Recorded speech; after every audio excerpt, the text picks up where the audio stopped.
This episode is brought to you by Lone Wolf Paintball. They are an amazing online supplier and have been around since the beginning of the game as Michigan's premier paintball field and paintball supplier since 1987. They are rapidly expanding into the online retail space and supplying everything you need to be the best paintball player you can be. They have got it all. Head over to lonewolfpaintball.com and shop all of your favorite brands. And they also boast amazing customer service and will have this out to you with same-day shipping, which is amazing. It's always nice to know that your stuff is on its way immediately so you can start to use it that very next weekend of play. Check out their YouTube, Lone Wolf Paintball, and their Instagram @LoneWolfPB, and stay up to date with all of their deals and sales. Play the Game podcast is immensely honored to have them on board, and we cannot wait for you guys to check out lonewolfpaintball.com and become a part of their community. Today's episode of PTG is brought to you by the one and only Trans Labs that brought the world two amazing products. First off, Transfuse, which is a hydration multiplier, and most recently they just dropped Transcend, which is a nootropic energy formula. No matter what you use, when you choose Trans Labs, you are going to be boosted and you are going to be ready to charge the paintball field and win out there. With Transfuse, that is a premium rapid hydration multiplier and immunity fortifying formula scientifically designed to replenish you at the cellular level. And they use all natural ingredients in this product. We've got zinc, we've got vitamin B6, we've got vitamin C, sodium, potassium, choline, and it is an amazing way to make sure that you're hydrated and prepared to play top level paintball.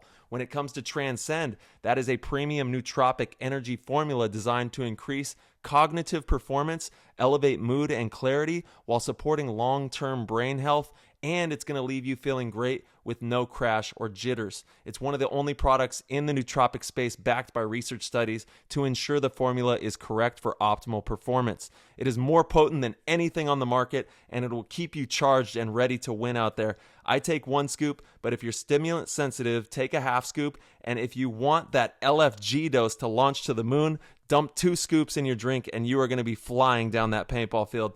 Comes in 2 delicious flavors, Baja Blast and Skittles Candy for the Transcend.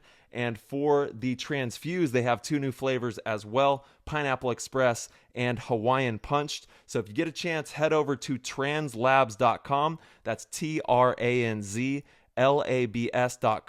Use code PLAYTHEGAME and you'll get 10% off. If you subscribe to a monthly delivery service, you also get 10% off as well. So you can take advantage of 20% off on these products. Head over to translabs.com and give it a go. This episode of PTG is brought to you by HK Army. HK is an industry leader in high-quality paintball gear, accessories, and lifestyle apparel that was founded in 2007. And we have a tremendous opportunity for you all to be geared up on every level with HK Army custom team gear.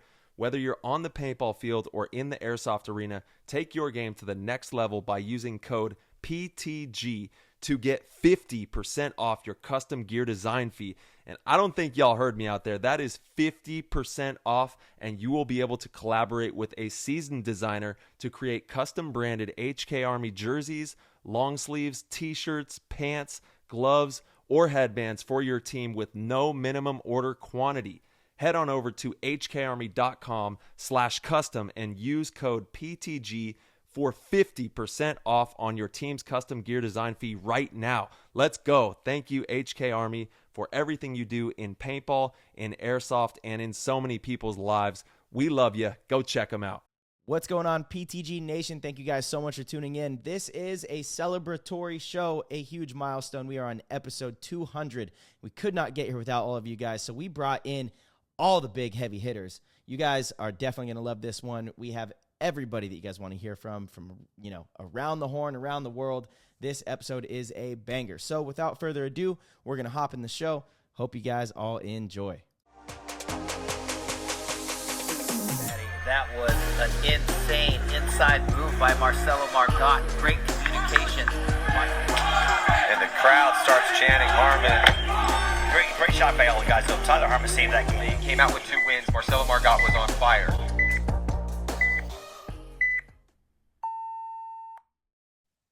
PTG Nation, We did it. Episode 200 coming at you live to your eardrums, to your optics. We're on YouTube. We're on podcast, wherever we're in between. And we're stoked to be here with you. We've got a crazy episode today. Let's go. I think we got like 10 guests. Marchie, how you doing over there? I'm good, brother. Yeah, it's been a wild day for sure.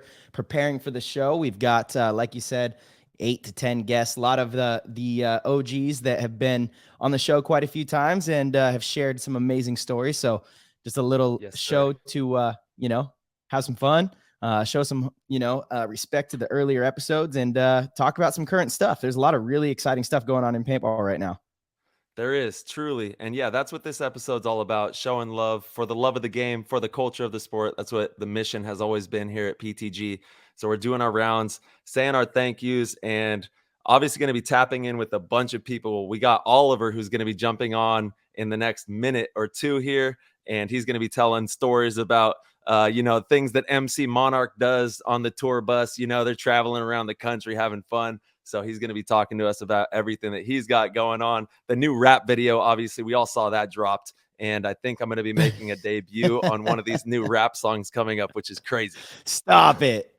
Oh, that's tight. Yeah. I mean, honestly, that video just really encompasses everything they're doing right now. The one-on-one tour looks amazing. It's been incredibly exciting. It's giving some of these, young players a chance to go out there and shine. Looks like they're all having a ton of fun. Every event seems like it's a blast. The vlogs they're doing is great. So all the media coming from them, it's just fantastic.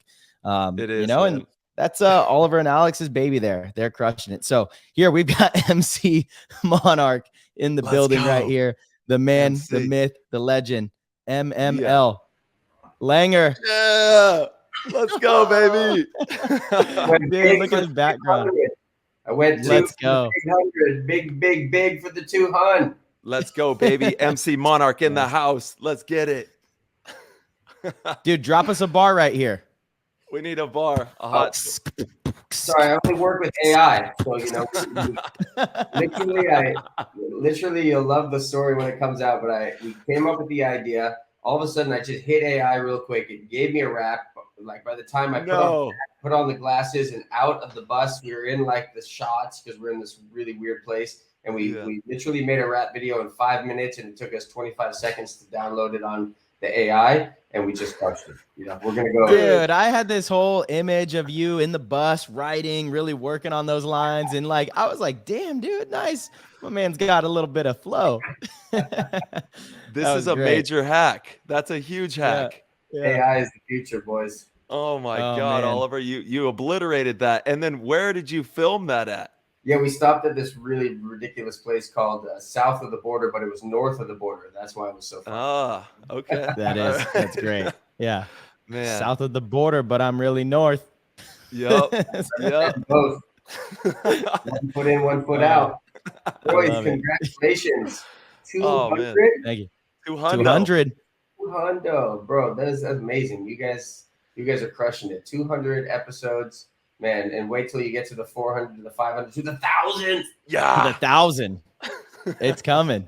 It's coming. We're all gonna be rolling still, going strong with paintball, God willing, And Oliver, congratulations to you and everything that you've created, man. This tour that you're on is truly tremendous. You're changing lives. You're having fun. You're making rap videos.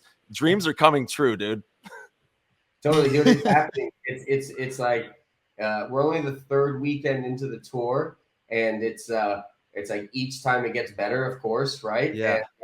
And like the first one was really cool in Ohio because it was like, well, okay, is this gonna work? Because it was kind of like we never really tested it like seriously, and bam, it worked. And Miko was like, "Yeah, you got something." Like he was there with us on the first leg, and so he's like, "You got something." And then the duel, it was like, wow. And your boy Bushby won, Marcelo, so that was really cool. Yeah, shout out to Cam. Yeah, and then Boston was amazing. It had a totally different energy of players, and they really got the joust because they got that Boston attitude. So they were really nice. In it with the joust and talking smack to each other. Yeah. And then really the whole idea with the joust too is that it's just a platform to learn how to play the duel essentially, right? Mm-hmm. So it's like kind of a stepping stone. So anybody can enter the joust and they don't have to have that much skill, and then they get it and they're like, wow, that's cool, and I can do this more. And then essentially we want to just funnel it into the duel, because it's so cool to watch the duel and to be, it's like tennis. It's really like tennis. You're like, okay, he just shot, he just moved. Oh, he just got shot. Okay, he won. Okay, he's hanging the flat, or he's hitting the buzzer. So it's like you can finally, it's that time in paintball where you like kind of actually can see the ball in a weird way. Yeah. You don't actually see the ball, but you see the actions of the two players, and you're like, you know, so it's pretty cool. Sheer entertainment, and it's nonstop. And you know what you've done is you've created such an amazing culture too. And I love how every spot in the country you go to, you're picking up the cadence, the vibrato, the energy of the area. You know, you're in Miami, so you're making rap videos. I saw you talking trash like a Northeastern, you know, and then it's great to watch the energy as you travel across the country, man.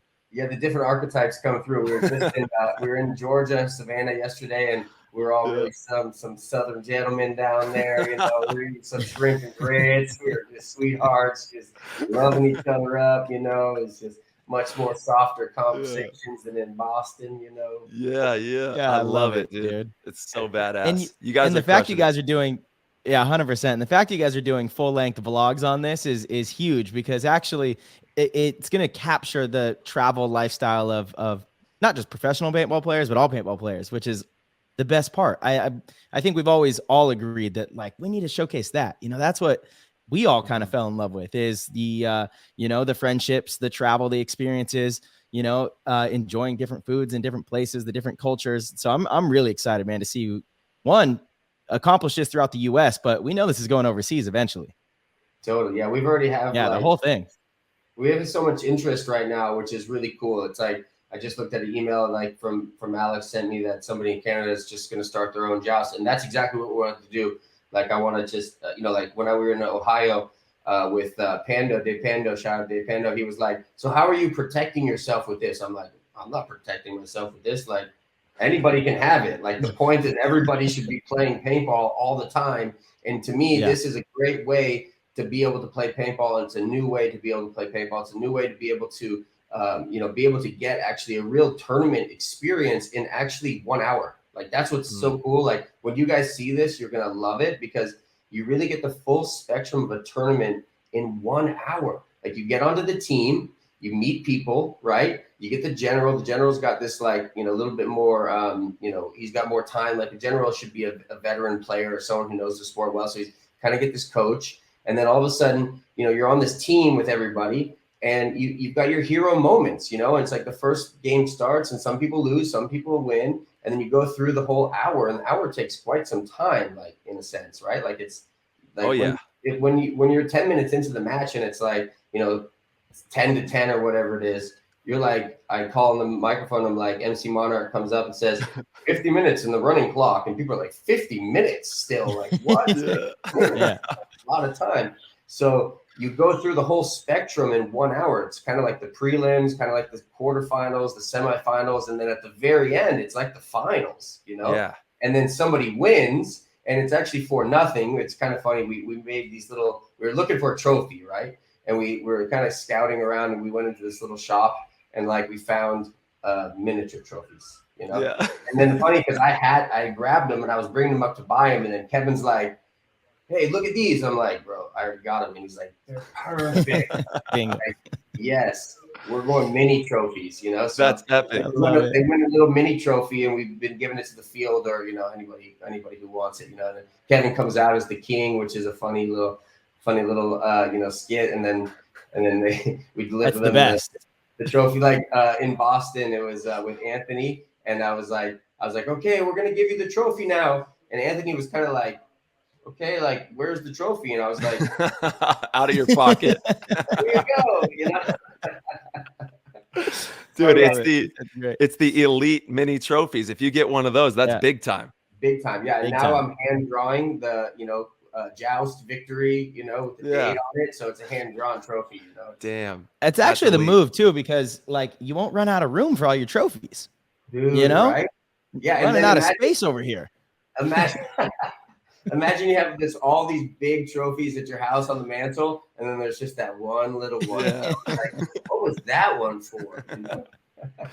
It's the one dearest and closest to my heart. You know, they tell these crazy stories. That's what it's all about. Yeah. Man, Lang, what's this I hear you guys are getting some serious workouts in every morning now?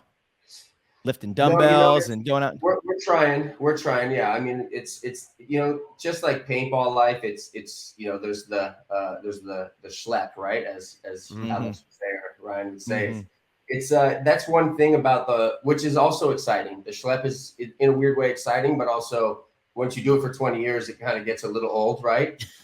For sure. But the schlep is also kind of funny and part of it, but we don't really have so much time. Actually, we're hard in it. Like, we just drove from Jersey yesterday. We just got to Florida today, and we hit 12 hours of driving yesterday. Today we hit like 6 hours of driving. So we're on the bus driving, and then we just got today. It was raining when we left in Jersey, so everything was wet. So we had to pull everything out, and we had to do laundry today, and then like clean the bunkers.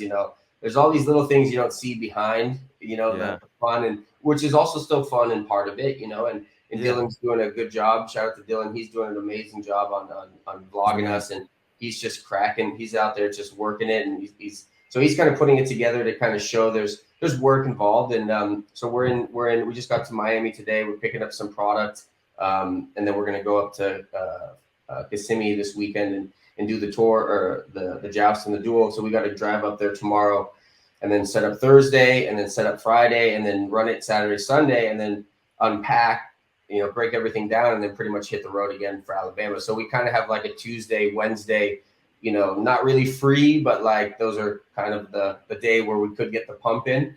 But eating all this American food that my body's not used to, it's been fun. I had some Cinnabon for breakfast today, but I'm definitely starting to wear it. But so we got to do a little calisthenics. Dude, I love it. And for everybody that doesn't know, they're in Florida right now. They're going to MVPS for July 15th, which is this weekend. You'll be in Alabama at Prime Paintball July 22nd, Texas PB Fit July 29th, Arizona AZ Battle Zone August 4th, and then Cali, the Mecca where it all started, SC Village, August 12th. He will be out there with the tour. And Ollie, we got a few more minutes before we roll into our next guest. We got Tommy Cole who's rolling in here, but awesome. I want to know, in as many words as possible, what is your vision of the future of paintball, and how do you see this all going as we move forward? Yeah, I feel like also because now we're so deep in this game and we know it so well, and obviously competing to me is not so important anymore. Obviously I retired a while ago, and I got the luxury to come back and play again with Dynasty, which is such a treat. But even just this last tournament playing with Dynasty, I just realized, like, I don't put in the time that it takes to be at that level. So I don't really deserve to be there, and I don't want to. Yes, no way, dude. I don't want to put that time in, to be honest. You deserve it forever. I've kind of done it, Max, I dude. really want to make good. Hold players. on, are you quitting the team again right now, live on the show? Is that what's happening? No, this is not how I expected episode 200 to go. I think I'll always be there, but I don't know if I'll be there in the finals with you. You know what I'm saying? Like, you guys got a good freaking thing, dude. Like, I love it, and this tournament was amazing because I actually got to, for the first time, not be a starter in my life. Like, you guys haven't had that probably for a long time, or if you ever had it, I haven't ever had it ever. So it was humbling, and it was beautiful, and I actually loved, and I had so much confidence in you guys, Marcelo, and not that you let me down at all. Like, it's paintball, but I was like, dude, these guys are going to freaking beat these guys, and I was content with being a part of the team and not a playing participant in that round, and I learned a lot. And then I also learned a lot to watch X Factor beat us, and kind of was like, good for them, in a weird way. And then even when Damage won, I was like, good for them, I learned a lot this tournament in terms of my growth of not being so selfish with the need to absolutely win. Like, I actually appreciated other people this tournament more than I think I ever have, and I was like, when we saw you, Tyler, I thought you had beat them. And I was like, I really hope that Tyler wins right now. There was something beautiful that came through in it. So anyways, to kind of answer your question, and this whole tour, the essence of it is I'm searching for the best, like, I want to know who the people are out there. I want to know where the best competition is in America. and I'm going to all the biggest fields, and I'm firsthand showing up to your field, and I'm seeing who you are, and I'm learning the skill level that's there, and what goes on in that area, and seeing their trials and tribulations, or the things that are positive for them to be able to grow as a player. And so for me, we've collected 3 heroes already. I'm calling them my heroes. We got Cameron Bushby, I love that, Tommy Greenleaf, and we got Frankie Pashuda. And these kids are awesome, bro. Like, these are my new favorite players, and I didn't know who they were last weekend. You know what I'm saying? Yeah, and totally.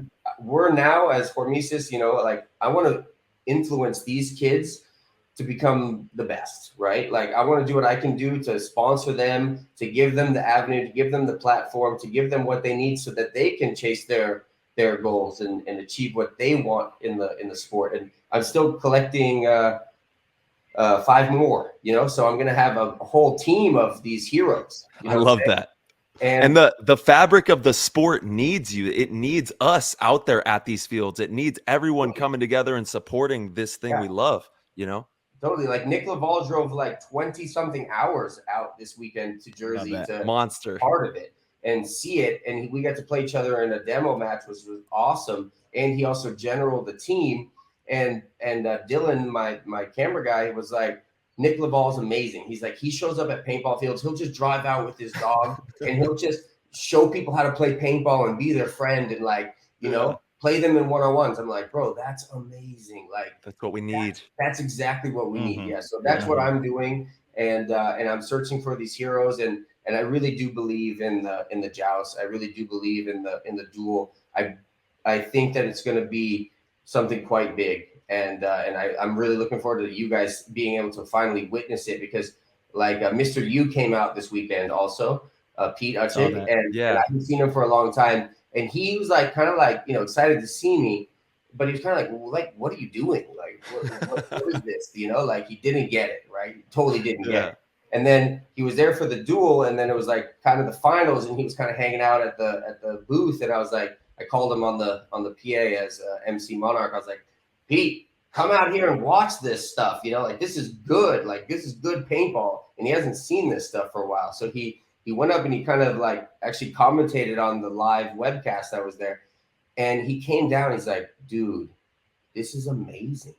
This is like, he's like, this is so cool what you're doing. So you have to see it to really be able to grasp it and fully understand it. But really, we're building players, and we're going to move, like, we're going to take paintball into another category, with this. And I feel like highlighting individuals, giving them what they need that they deserve as a player, and compensating them, and, giving them the prestige that takes a long time to get noticed, like these three kids that we've already found, like, give them a look, like, pick them up on Heat, pick them up on Dynasty, pick them up on Impact, pick them up. They're freaking good. They have potential. And, like, 3 weeks ago, I didn't know who they were, That's outstanding, man. And where can people follow the Instagram and also the YouTube? Because I know everybody's going to want to. And if you're in the area, you've got to show up, check out these duels and joust, and follow the journey so that you can see what's going on with Oliver's legacy that he's painting right now.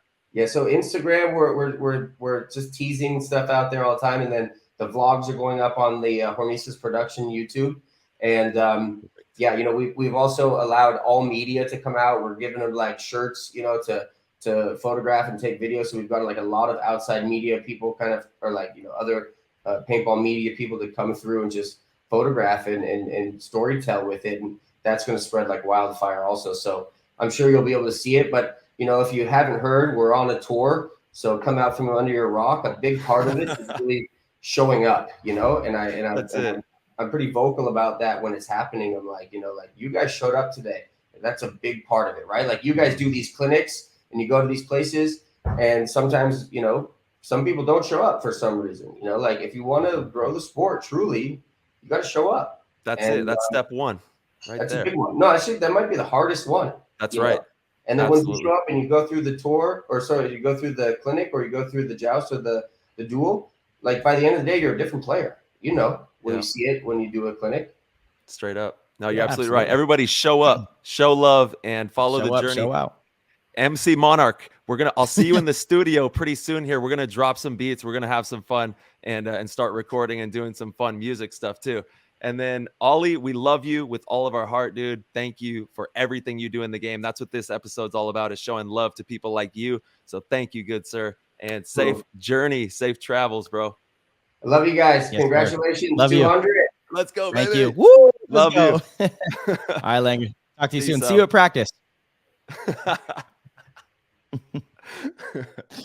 Oh, legendary, dude. Amazing. Yes. And It's we have nonstop just tonight. another absolute titan that we're about to bring in.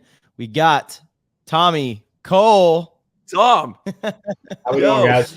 doing good. Mr. Tom. You're already there. You're at Yeah. the NXL already. You've I got like it my set up. World Cup thing. Do you Yeah. ever leave the field, Tom? I The do only thing not. we're missing is we're missing a little elite one-on-one field in the back corner there at World Cup. We're working on That that should be with right Ollie. there, back left. We're working on that with Ollie. Awesome, dude. How Nice. are you doing tonight, Tommy? I'm doing wonderful. I just got back from the UK yesterday. Last No night. way. So Crazy. Brian you went out there? continued trending. Yes, sir. Yeah, how nice. was it? How was it? It was actually amazing. It was a really good event. The finals were really good. I don't know if you guys chimed in, but Yeah. Tauntauns ended up winning, but Carnage Yeah. did really good. I don't know how much you guys have played Carnage, but usually they try and get a couple points ahead and then sit and kind of play tight and do their game. But they Tauntauns got a couple points on them and they brought it back, and I think it went into overtime. So it was pretty neat. It was good to see them guys growing as a team to be able to play not just like kind of defensive, but also like a good attack. So Absolutely. It was Carnage in the finals? yeah, it was Carnage versus Tauntauns. Tauntauns. Oh, wow. Crazy. Yeah, nice. Good So for we them. actually I feel like it. Our top four teams completely switched over. So the first event, Joy placed first, Tauntaun placed fourth, and then this time it completely switched. Tauntaun's first, Joy fourth, and the second and third also switched. So it's pretty tight over there. Nice. They got some competitive paintball that they're playing out there, and the league is looking strong.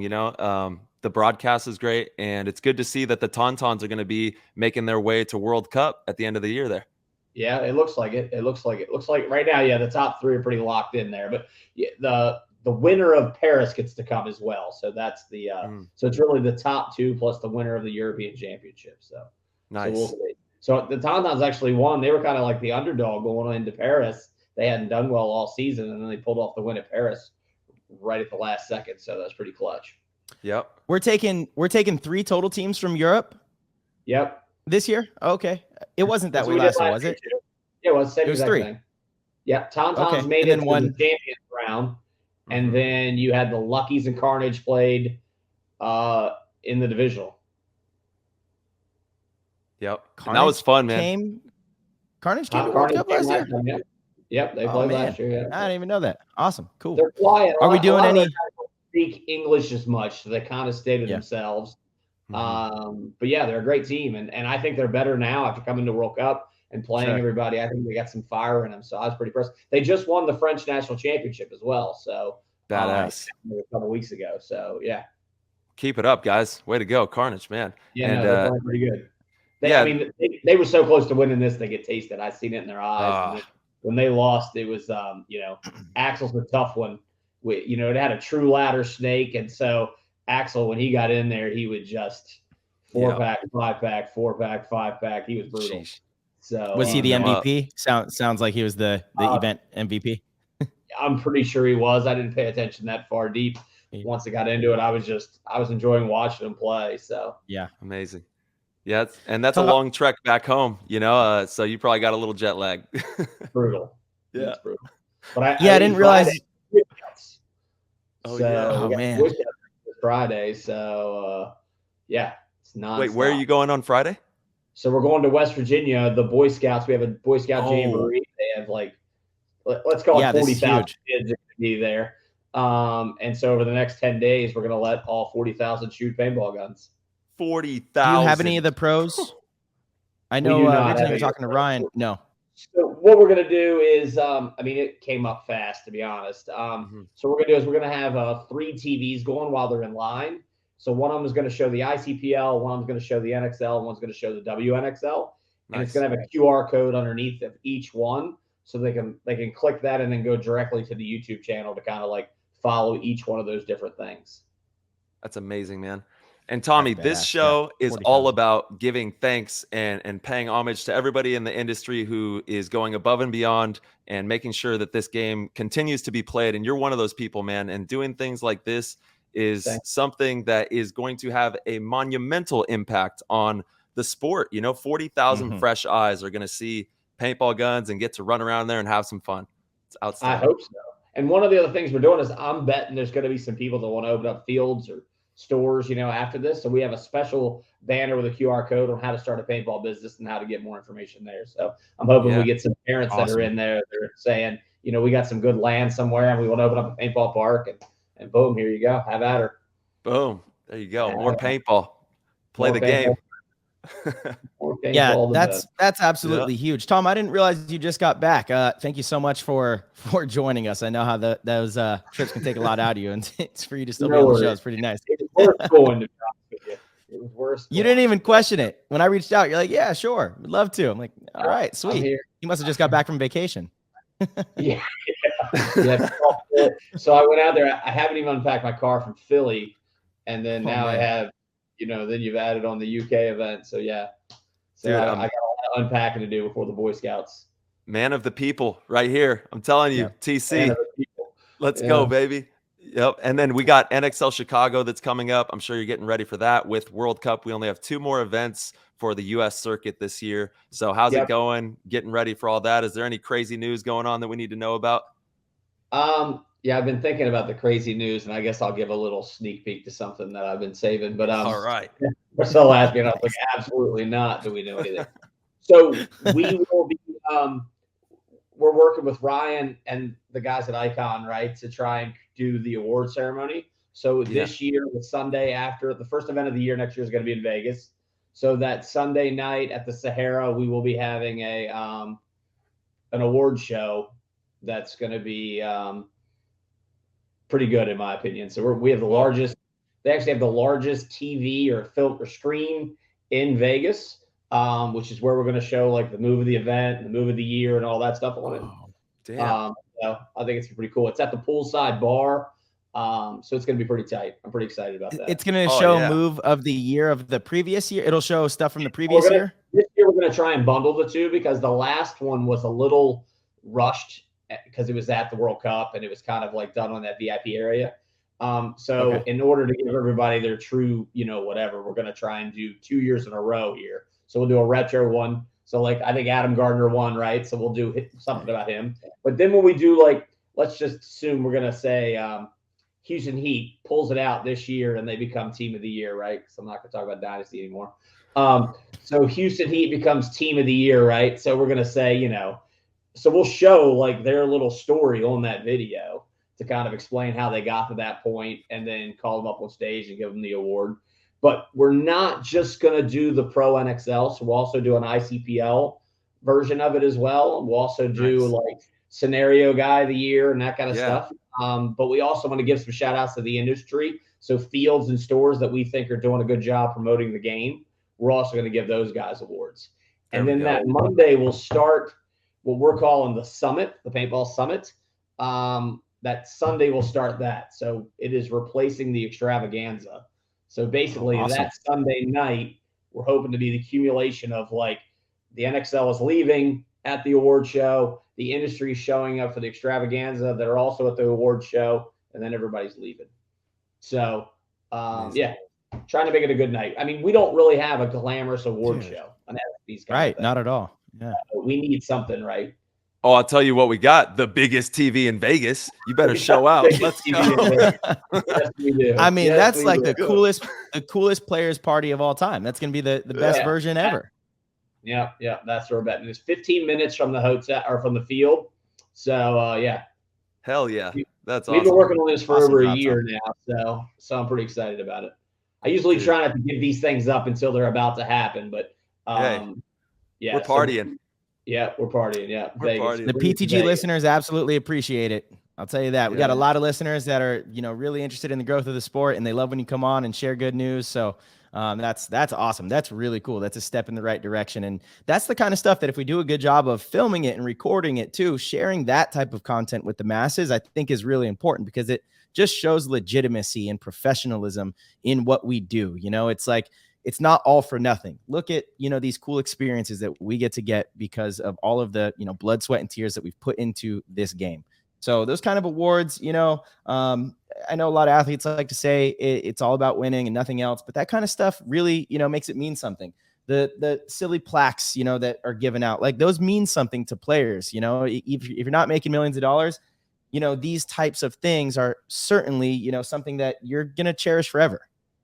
Well, it's going to mean something later, right? It may not mean something to you now, right? Correct. But it definitely means something later, right? Because right now, you're at the top of your game. Winning is what you really want to do, right? Sure. But at some point in time, those other things are going to be cool. Plus, who doesn't want to have their family like there when they're up for moving a year, right? It's got, dude, I got a chance at that. This is perfect timing. Yeah, exactly. I was going to say, my man's had the craziest move out there, right? Nice. Who does? Oh, Marcelo with that New York Extreme game. That's definitely in there. I haven't seen it. Oh, you going to see it. Come on. I haven't seen it. Got a lot going on with these events. Got a lot going on. He's a busy man. Well, Tom, I've had to stop rooting for Dynasty. It's starting to become a problem. They keep winning, and I've kind of stopped rooting for Dynasty. Moving over to damage. The one-on-one kings for sure. Yeah. Oh man, that was insane. And paintball is more fun than it's ever been right now. We're having a great time, and it's all thanks to people like you, Tommy. So we got Nick Laval rolling in here, and we are so grateful for your time and for taking, after traveling across the world, to take a few minutes to be on here. So you have a great night, my brother, and stay safe. Tell Nick I said Impact, so I'm rooting for. Yeah, Impact. Fair weather fan over here, Tom. What the heck is going on? Once you start winning, I must be rooting against you. Yeah, I really want your team to win the next one. I'll put that one out. I would love to see them win eventually. I don't know the last two, but yeah, eventually. Love what they're doing. I think Rich has done a fantastic job with them recently. Yeah, no, they've been amazing. So he has. Big shout out to Tom. There. One last thing before Nick comes in. What are your thoughts about the one-on-one experience that Hormesis and Oliver and Alex have kind of curated and are doing right now? What are your thoughts on that? I think it's amazing. I love the fact that people are stepping up and trying to pitch these different ideas. I always say that like for us to do something, it's always scary, right? Because it's like we're changing the fabric of paintball. Right.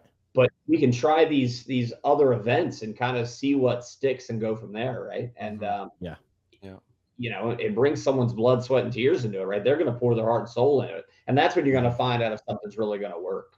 Totally. No, I'm excited about it. I think it's good. I'm sad because he's going to be I live in Birmingham, Alabama, and he's going to be in Birmingham, Alabama, but I'm going to be off doing the Boy Scouts. So it's like 30 minutes from here. I was going to try and play him. Let's go. Oh, that would have been epic. Legends, bring your black coins. Right? I shoot him on the break. I just drop my gun and say, I quit. You've been waiting 25 years for that, Tom. Yeah. Huh? Oh, I was 25 years. Dude, I've been waiting forever. People don't know. People don't know. Tom is no slouch on the paintball field. He will work you over. He played pro paintball. He played pro. Yep. That's right. I put my money on Tom against most divisional players. I love it. For me, 5-on-5 paintball, or at least team paintball, is I don't ever want that to change. I always want that to be the mainstay, right? But I do think one-on-one paintball can be very exciting for its own, kind of niche within our niche sport. I think they're kind of blending the two, where they're, they are like a one-on-one, but with the team. Yeah. And someone actually pitched me an idea the other day of a 2-on-2 with a similar thing as what they're doing with the joust kind of thing. So I thought that was a brilliant idea too. I don't know why.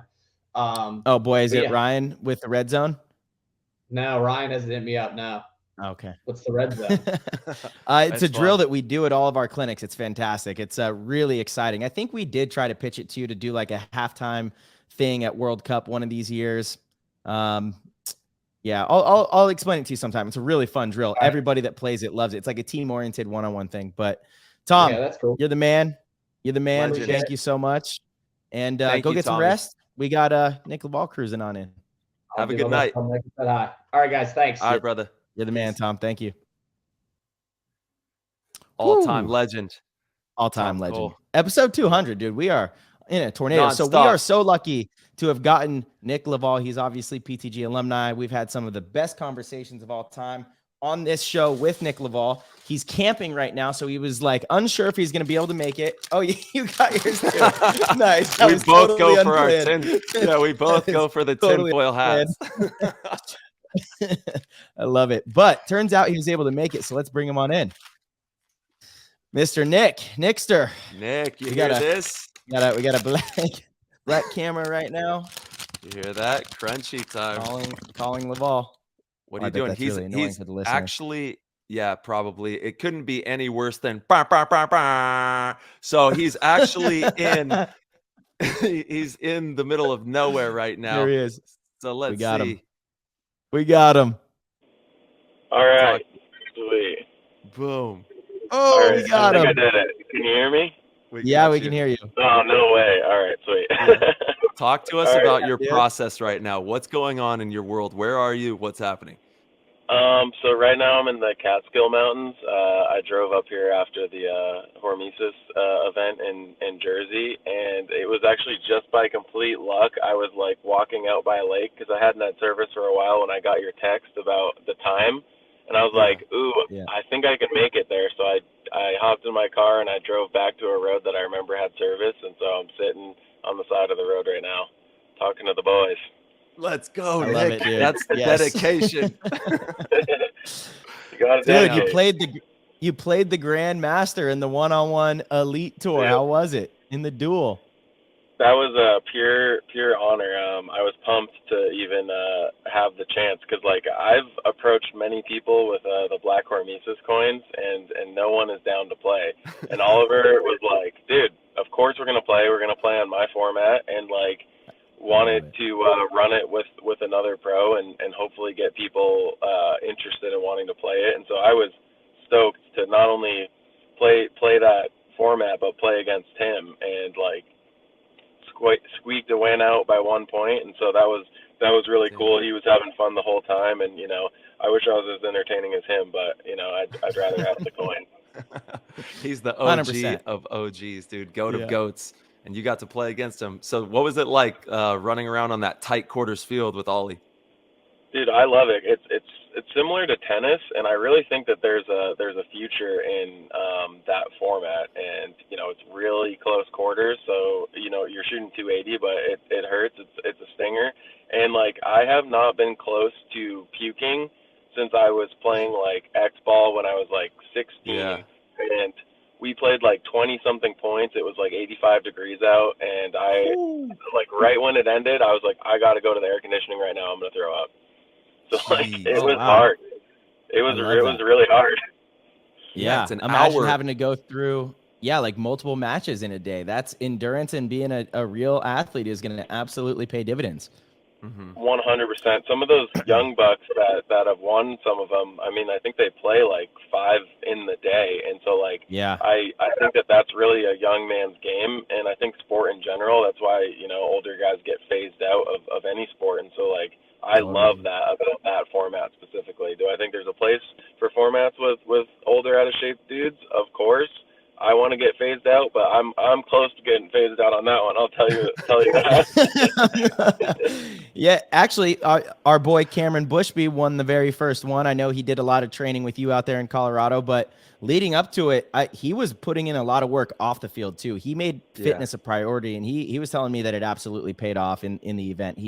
He noticed the separation. By the time he got to the finals, I think he won 7-0. He skunked his opponent in the finals, and he was like, that dude was just exhausted, And you know how it is when you're exhausted out there, especially if it's hot, it's humid, and you're trying to gunfight and make decisions. You're not at your best, that's for sure. So fitness and endurance definitely plays a role. Yeah, I love that, like that long term, because mistakes start compiling. That was actually part of my strategy against Oliver. I was like, I think that I'm in better shape than him, so I was kind of like trying to take it easy the first 4 points, and then I was like, I'm going to try to run away with it at the end. And towards the later half, I was like, woof, all right, this is a lot. And he saw that I was getting winded, so he started talking shit, and I'm like, okay, I guess my plan's not working. He still got gas. he's getting like air, the blower blown on him to cool off, and I'm out there just melting. And I'm like, okay, we got to reestablish this strategy because he is in pretty good shape. So. Yeah, he's a dog. That's funny. He's an absolute dog out there. And it's like when we were younger, the games were 25-minute halves. You know, when me and Marcelo, and I know you were playing for a long time too, Nick, there's been some crazy formats we've played once upon a time. And to have something like this where it's an hour long, like Oliver was on, he was the first segment we had, and he said it's like a tournament in each match. Like you have the opening segment, you know, you have your prelims, and then the finals at the end, and you see who's standing tall there.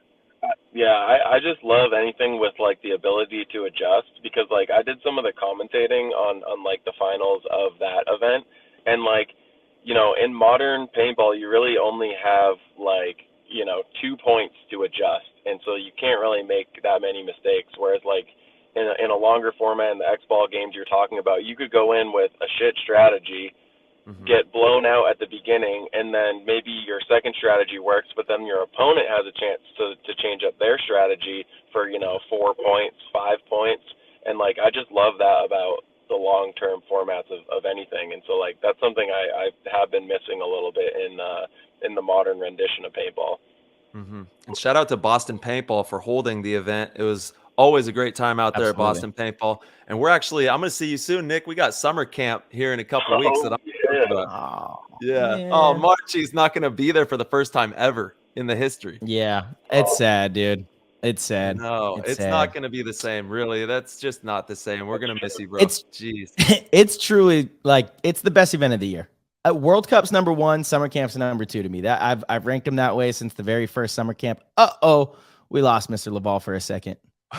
For all the listeners. Dang, I wanted to ask. Because I want to ask him what his favorite conspiracy is at the moment. I know he's been down the rabbit hole. Ooh. So before we let him go, hopefully we can get him back here in a second. Yep. He's back. There he is. He's all right, tracking signal. Nick. But before we let you go, we're still waiting on your video, but we can kind of hold on. You're halfway muffled. here, halfway out. You're in the matrix right now, full spectrum. We need to get you back in. I can see myself. Get in there. Roboto, Mr. I'm restarting it. Restart it, reboot it. If you can hear us, listen, we have our tinfoil hats. We're ready. Oh, there he is. Yeah, we can see you. Put on the hat, boys. What do we got? Oh no. You sound like Darth Vader, but like if Darth Vader's voice also had fireworks coming out of the Put on the hats, boys. We're gonna have to wait till next time. I have an idea because I'm willing to bet that it'll work better. So just to get your favorite conspiracy theory that you're on right now, I'm gonna give you a call. I'm gonna call your phone. Boom. Yes. All right. Okay. Tap in with them. Calling right now. All right. I'm putting my tinfoil hat on. Let's see what Nick's got for us. And then we got Ronnie Dizon in the back end waiting right now. We got the tinfoil. Let's go. Oh, there we go. Crystal clear. All right, we're Look ready. At you. Nice. Yeah. We're tinfoiled up right now. We solve problems around here, man, you know? Yeah, you guys, I love the backup plans. That's solid. Okay, so we both have our tinfoil hats on and we are ready. We are ready to listen. Oh boy. Just watching March put this thing on. It's comedy. All right, so what's your favorite March, one at the moment? Yeah, what's our favorite conspiracy? Your favorite one right now. What are you really deep on? Right. Last time I think it was numbers. You were going down. Well, it's not necessarily a conspiracy, but you were really, really into numbers, numerology. I think currently I'm really into Tartaria. Purposely forgotten, erased, global, united civilization that were the ones responsible for all of the giant old quote unquote churches, which maybe they didn't use for churches back in the day, and the same ones that did the pyramids all around. There was some sort of communication across the globe for all these giant things, and I'm a big fan right now of reading into who that could be, why they were erased, and why we repurposed all these things without just destroying them. Interesting. I've never heard of Tartaria. I mean, obviously it was pigeons. They had pigeons and they were talking to each other. It'd send their pigeon over and send a pigeon back. That's how it works. Send the letter. Yeah, send the letter. But you got to show the pigeon where to go before you send it back and forth. No, they have electromagnetic the fields. Robots. They have robot That's pigeons right. too. They have those too. Exactly. Yeah. But no, you're onto the something. Electromagnetic field. Yeah, the pigeons have an Yeah, electromagnetic get it field in their head. If wherever they're born, they go back to. So you have these pigeons born all over the world, and you take them to wherever you want the message to be sent from, and the pigeon comes right back to you. It's called a homing pigeon. Yeah, it's like a boomerang. It's boomerang pigeon style. That's why it's got to be there first. The pigeon has to be there first, and so with that theory, you would have to already be in contact, going back and forth from one of those places to another. And so, okay, you debunked it. You the are whole just straight away. thing is,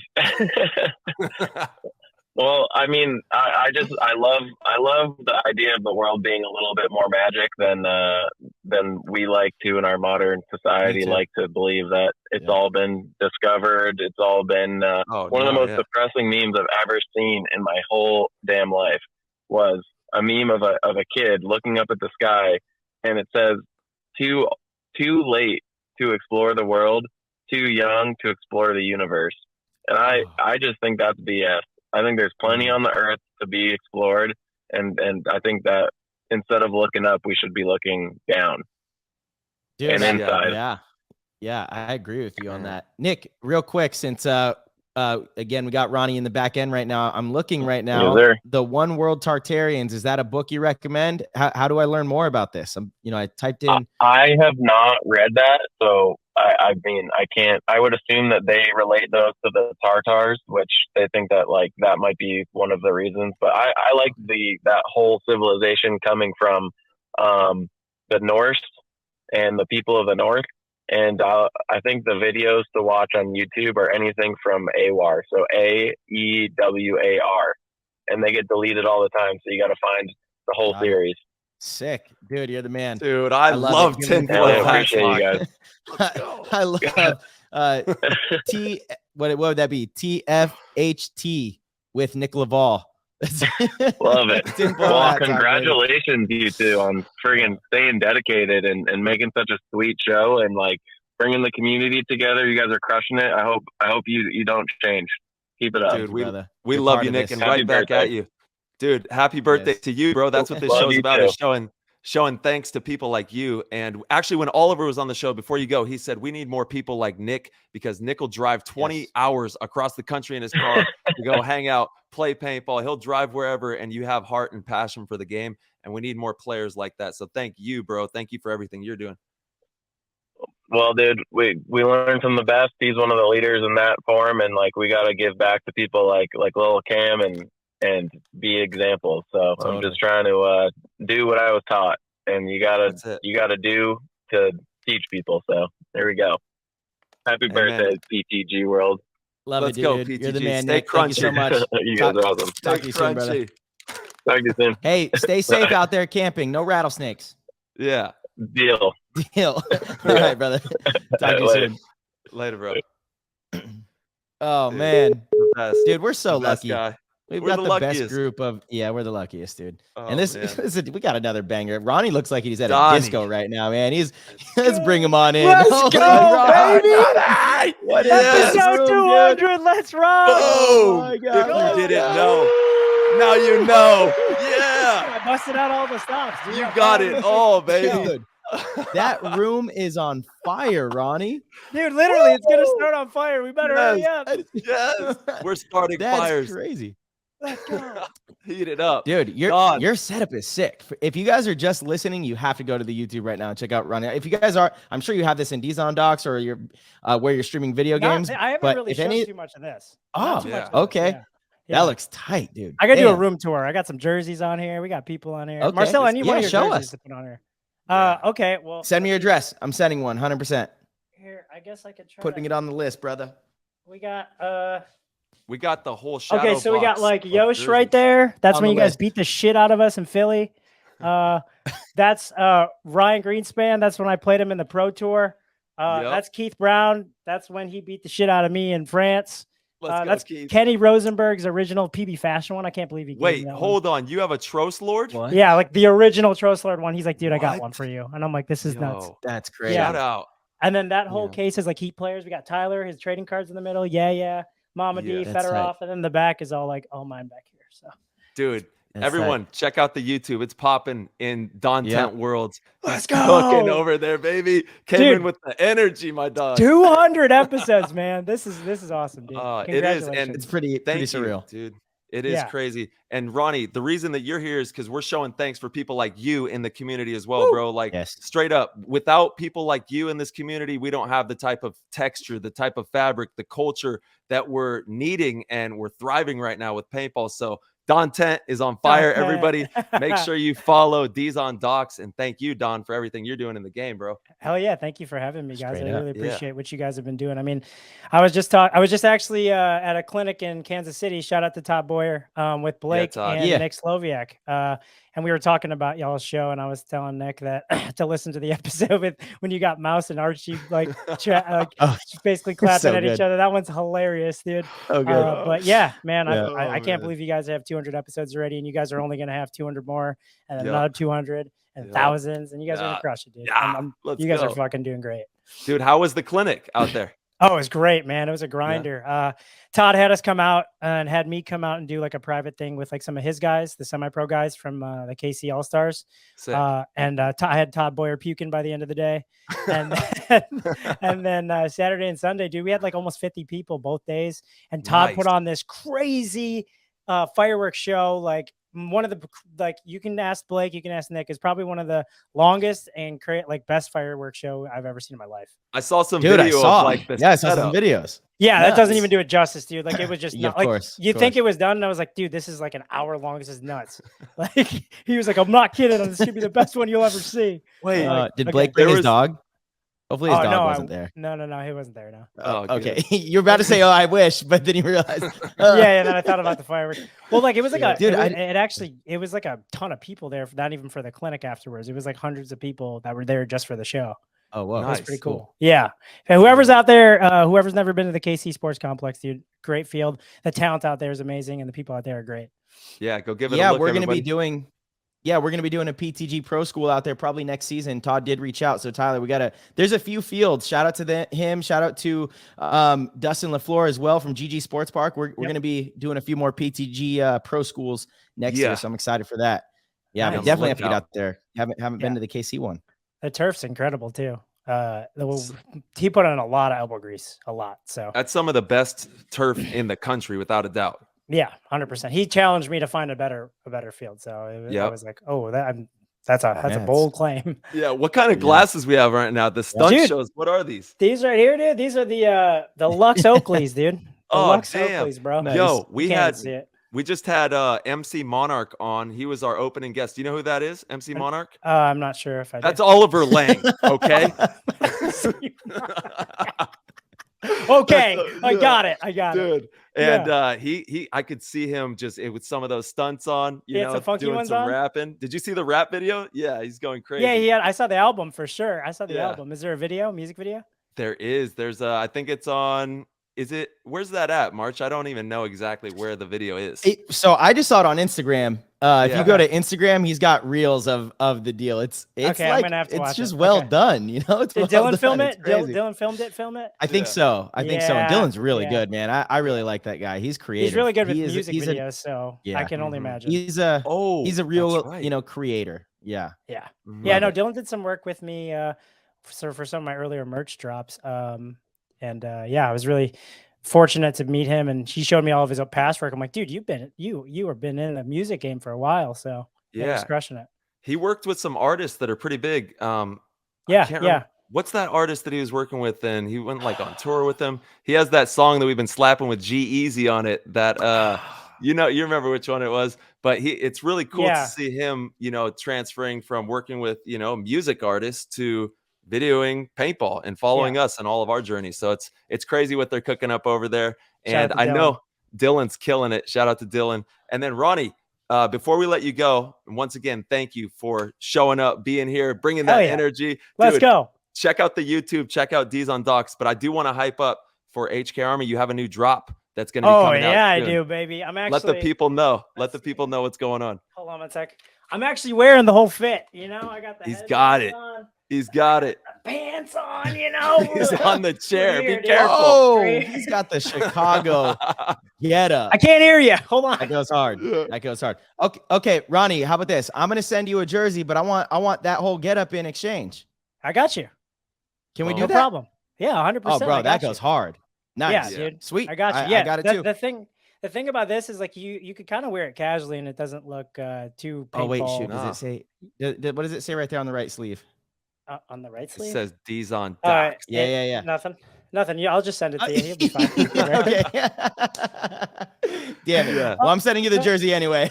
Okay. Those go hard, bro. Those go hard. Yeah. Dude, Those I'm really hyped. Nice and work. the big thing is we got these headbands that are dropping too. We got a bunch of different colorways. It comes with a case. Nice. It's going to be fire. Tomorrow at 11 a.m. I don't know when this is Is the show dropping tonight? It'll drop tonight. It'll go up tonight. Yeah. Okay. So my whole 11 a.m. For sure. Yeah. Tomorrow, 11 a.m. Pacific time. So do the math, people. Yeah. Huge drop at HK. Shout out to them for supporting me, being able to, create some cool things. It's actually Chicago Bulls themed. Because I've been watching The Last Dance lately. I actually saved it for a long time. I didn't watch it for a while. The best. So big, man. Big Jordan inspiration. So. And you grew up right down the street from where that was all happening when you were a kid. If my name was Tom Brady and I could throw a football really far, I could throw the football to the United Center from where I'm at right now. Actually, there's a huge barbecue fest going on in the parking lot, so I can't even drive over there. They're really blocking everything. So I might have to go over there, eat all their food. So they got bomb though. Yeah, it's actually really tight. I'm probably gonna go like tomorrow or after this. It's an absolute rager every day at your house. And Drake was just in your hood with 21 Savage. Let me tell you, dude. I'm walking around. I'm like, why are all these people here? And I'm like, and then this guy's holding like a bunch of these like Vistaprint Drake shirts. And I'm like, oh, that's right. Drake's. That's right. It's popping. And so I texted Drake. I'm like, dude, seriously, this weekend? Come on. You gotta let him know. We got the direct line. Let him know. Yeah. For sure. He had an interesting statement. He was like, I've somewhat convinced myself that I'm in a coma living out my most perfect and ideal life. And he put the tinfoil hats back on. Boom, the tinfoil hats back on. He had this vision right before he went to audition for Degrassi. And he's like, what if I had this crazy head injury and I'm just living out, in my mind, like my most perfect life. It's great. Well, the crazy to have those kind of thoughts. I love is that he actually sparked up and partook in some West Coast activities before he did that interview with Degrassi, and he said, "What if I've never came out of that?" Okay. And he's just like living out this crazy fantasy. So that's where it gets crazy. Well, I've thought of that. Okay, I got a question for you. If for some reason you guys were living out this crazy fantasy, because I would say that right now, you guys are living incredible lives. You know what I mean? What happens if you were to go back? Would you do everything the same? Yeah, it's perfect right here. Everything, dude. I mean, yeah. Right. The only reason is because I really believe in the ripple effect, right? So I don't know if I were to change one little thing, how much in the grand picture my life would change. And I truly love everything that I get to do. All of my relationships, friendships, where I'm at, the experiences. I don't know, truly, no matter how small the change might seem, the ripple effect is a real thing. So yeah, for sure. Butterfly. So imagine you went back and you knew all the things you knew now. Yeah. It would be so hard not to try to fix that one, tournament. You're like, oh, I know what's going to happen here. You know what I mean? Or, you're right. You know what I mean? You'd be so tempted, but you know what I mean? Dude, I'm putting it back on. What if you don't experience that loss though, right? You don't experience that loss. And so then you're not as hungry for future events. I guess you would still have the knowledge, but how about this? What if you go to fix that mistake and making that move, you have a career ending injury?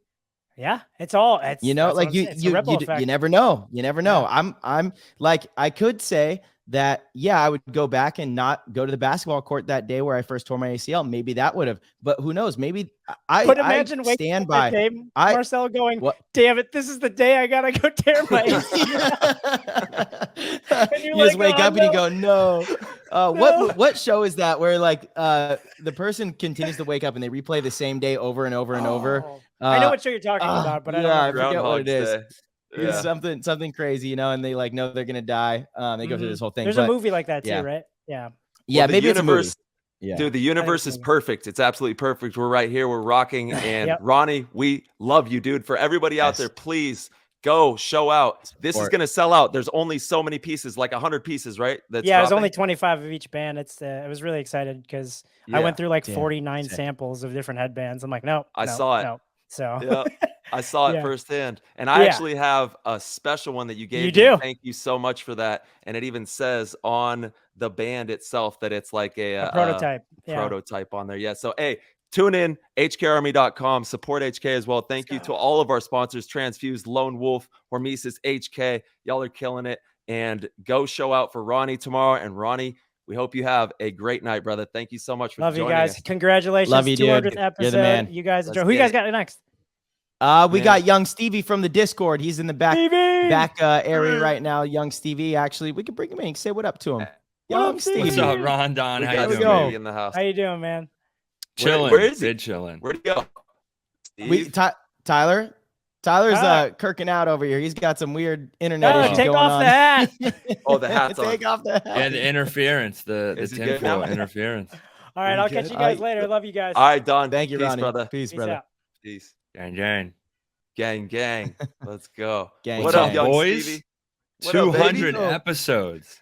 Oh my God. Oh, 200. Dude, it's insane. And Crazy. It's been the best 3 years of my life. I know Marcelo, and it's just dude. such a Absolutely it has.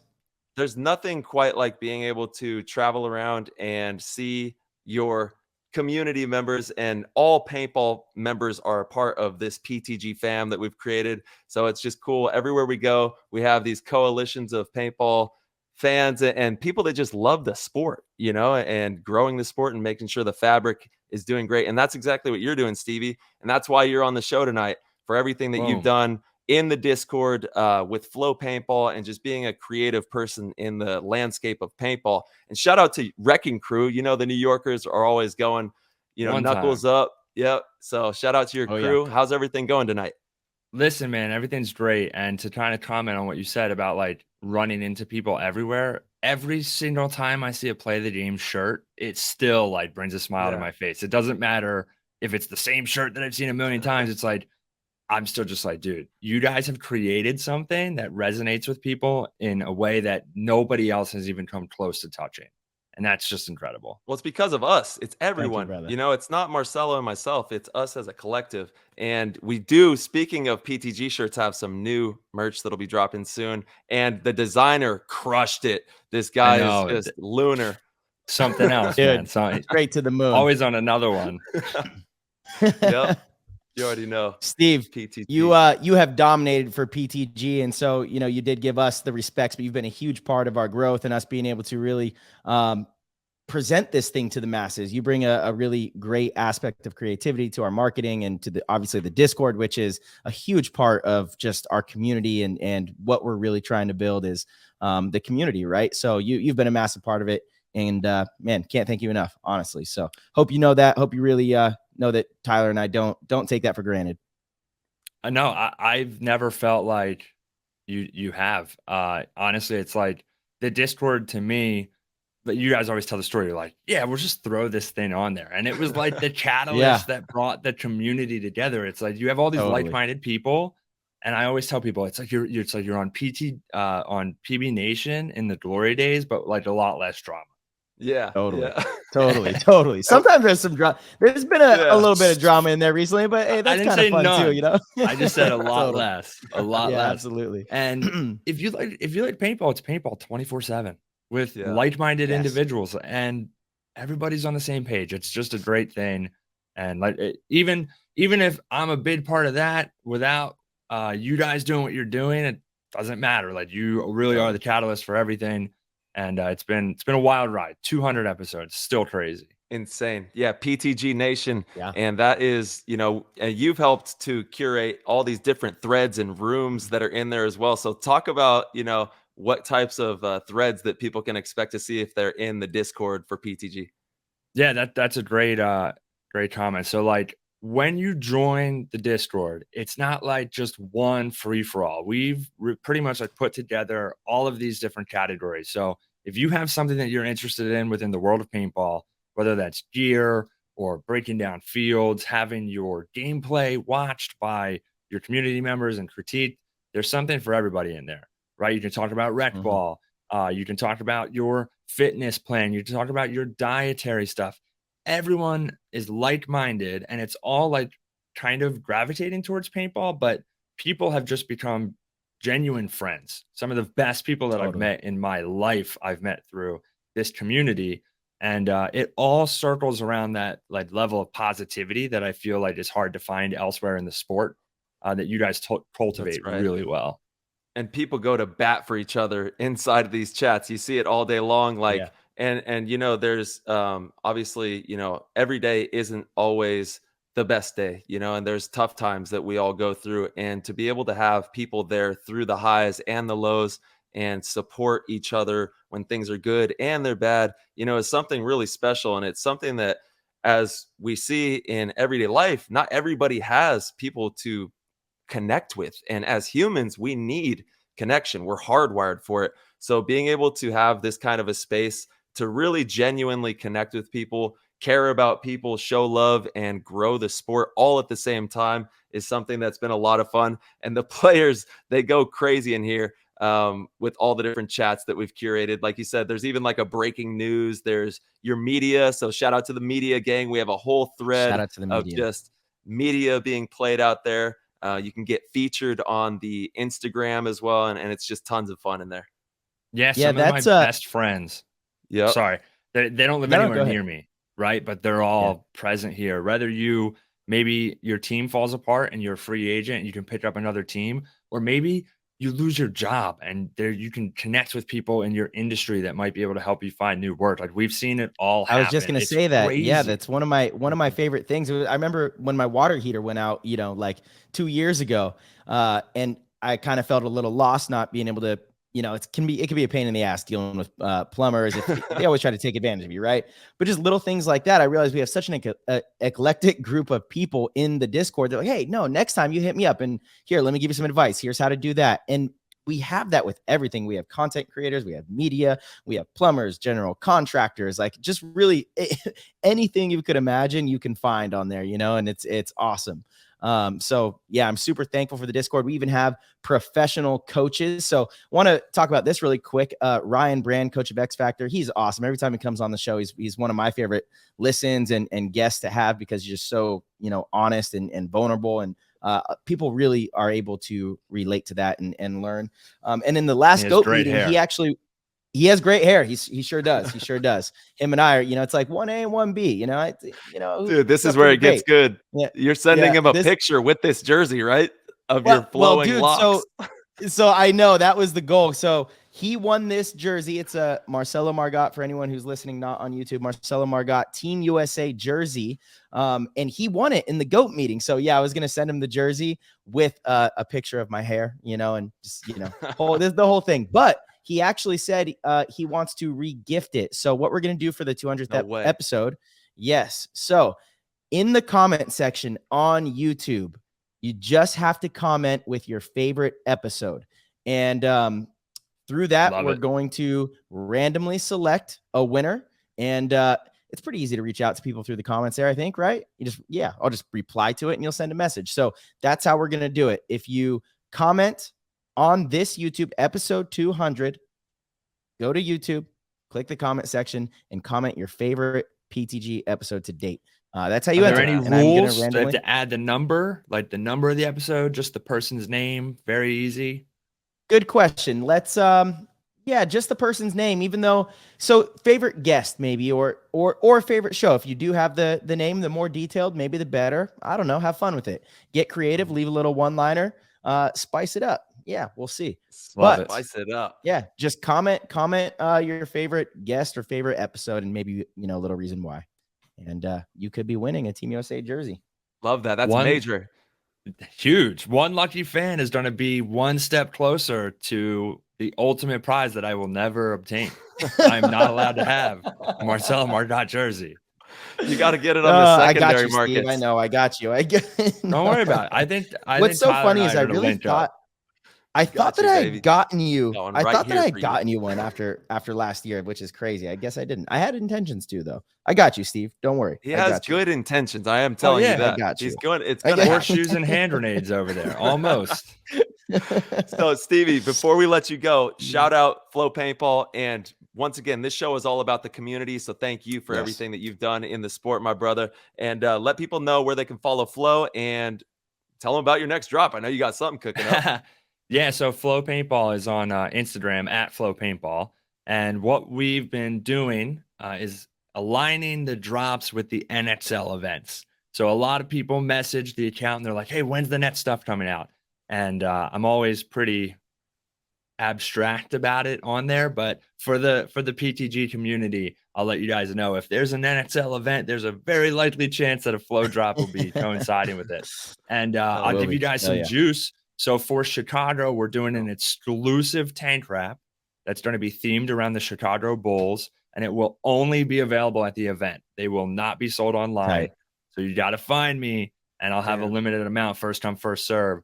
But the drop is themed around nature, and all of the merch is going to have a very natural theme around it. So it'll be pretty cool. Yeah, keep grinding away with Flow. It's been amazing, the reception that it's received.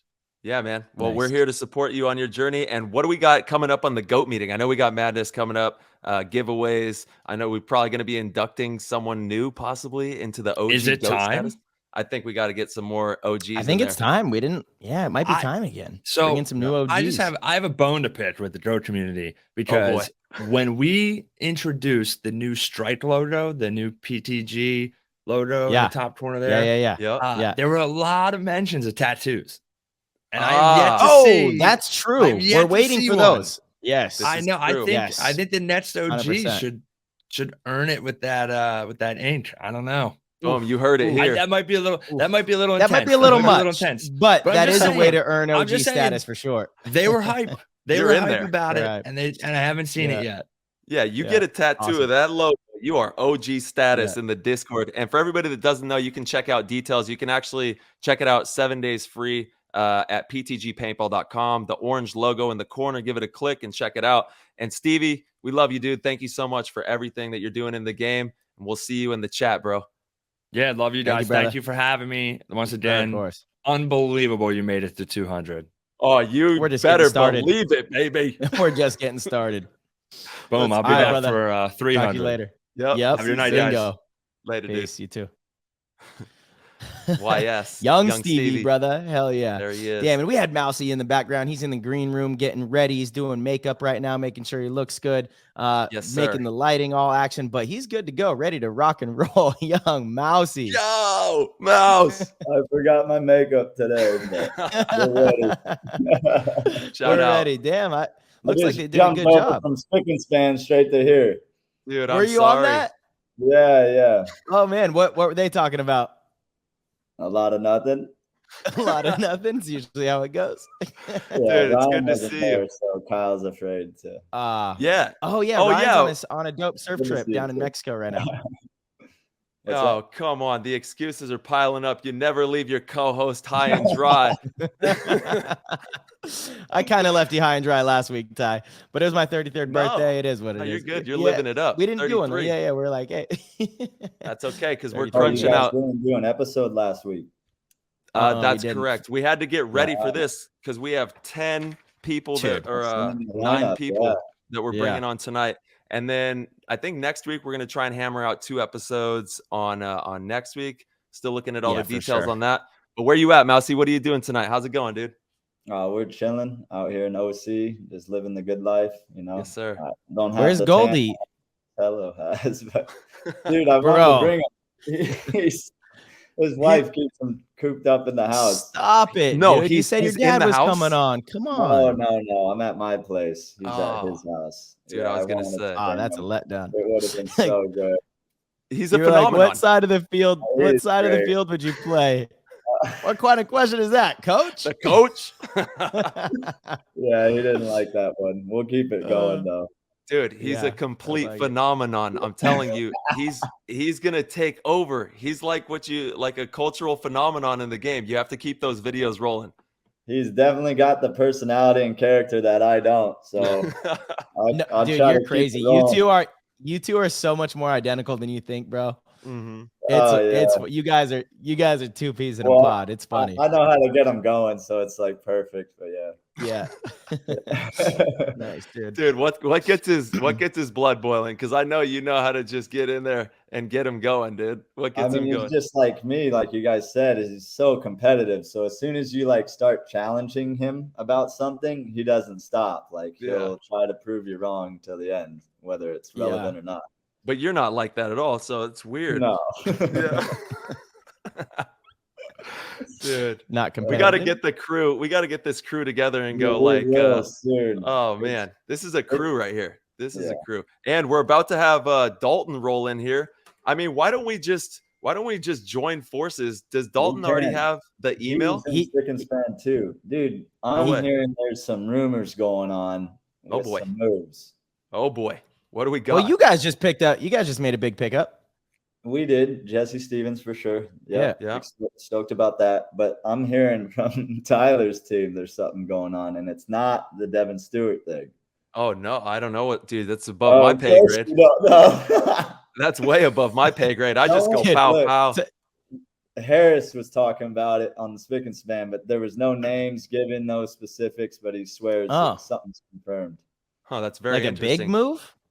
Yeah, he said it's a top player. Dang, that's interesting. crazy. I wonder if it's a Sergey or Malloy.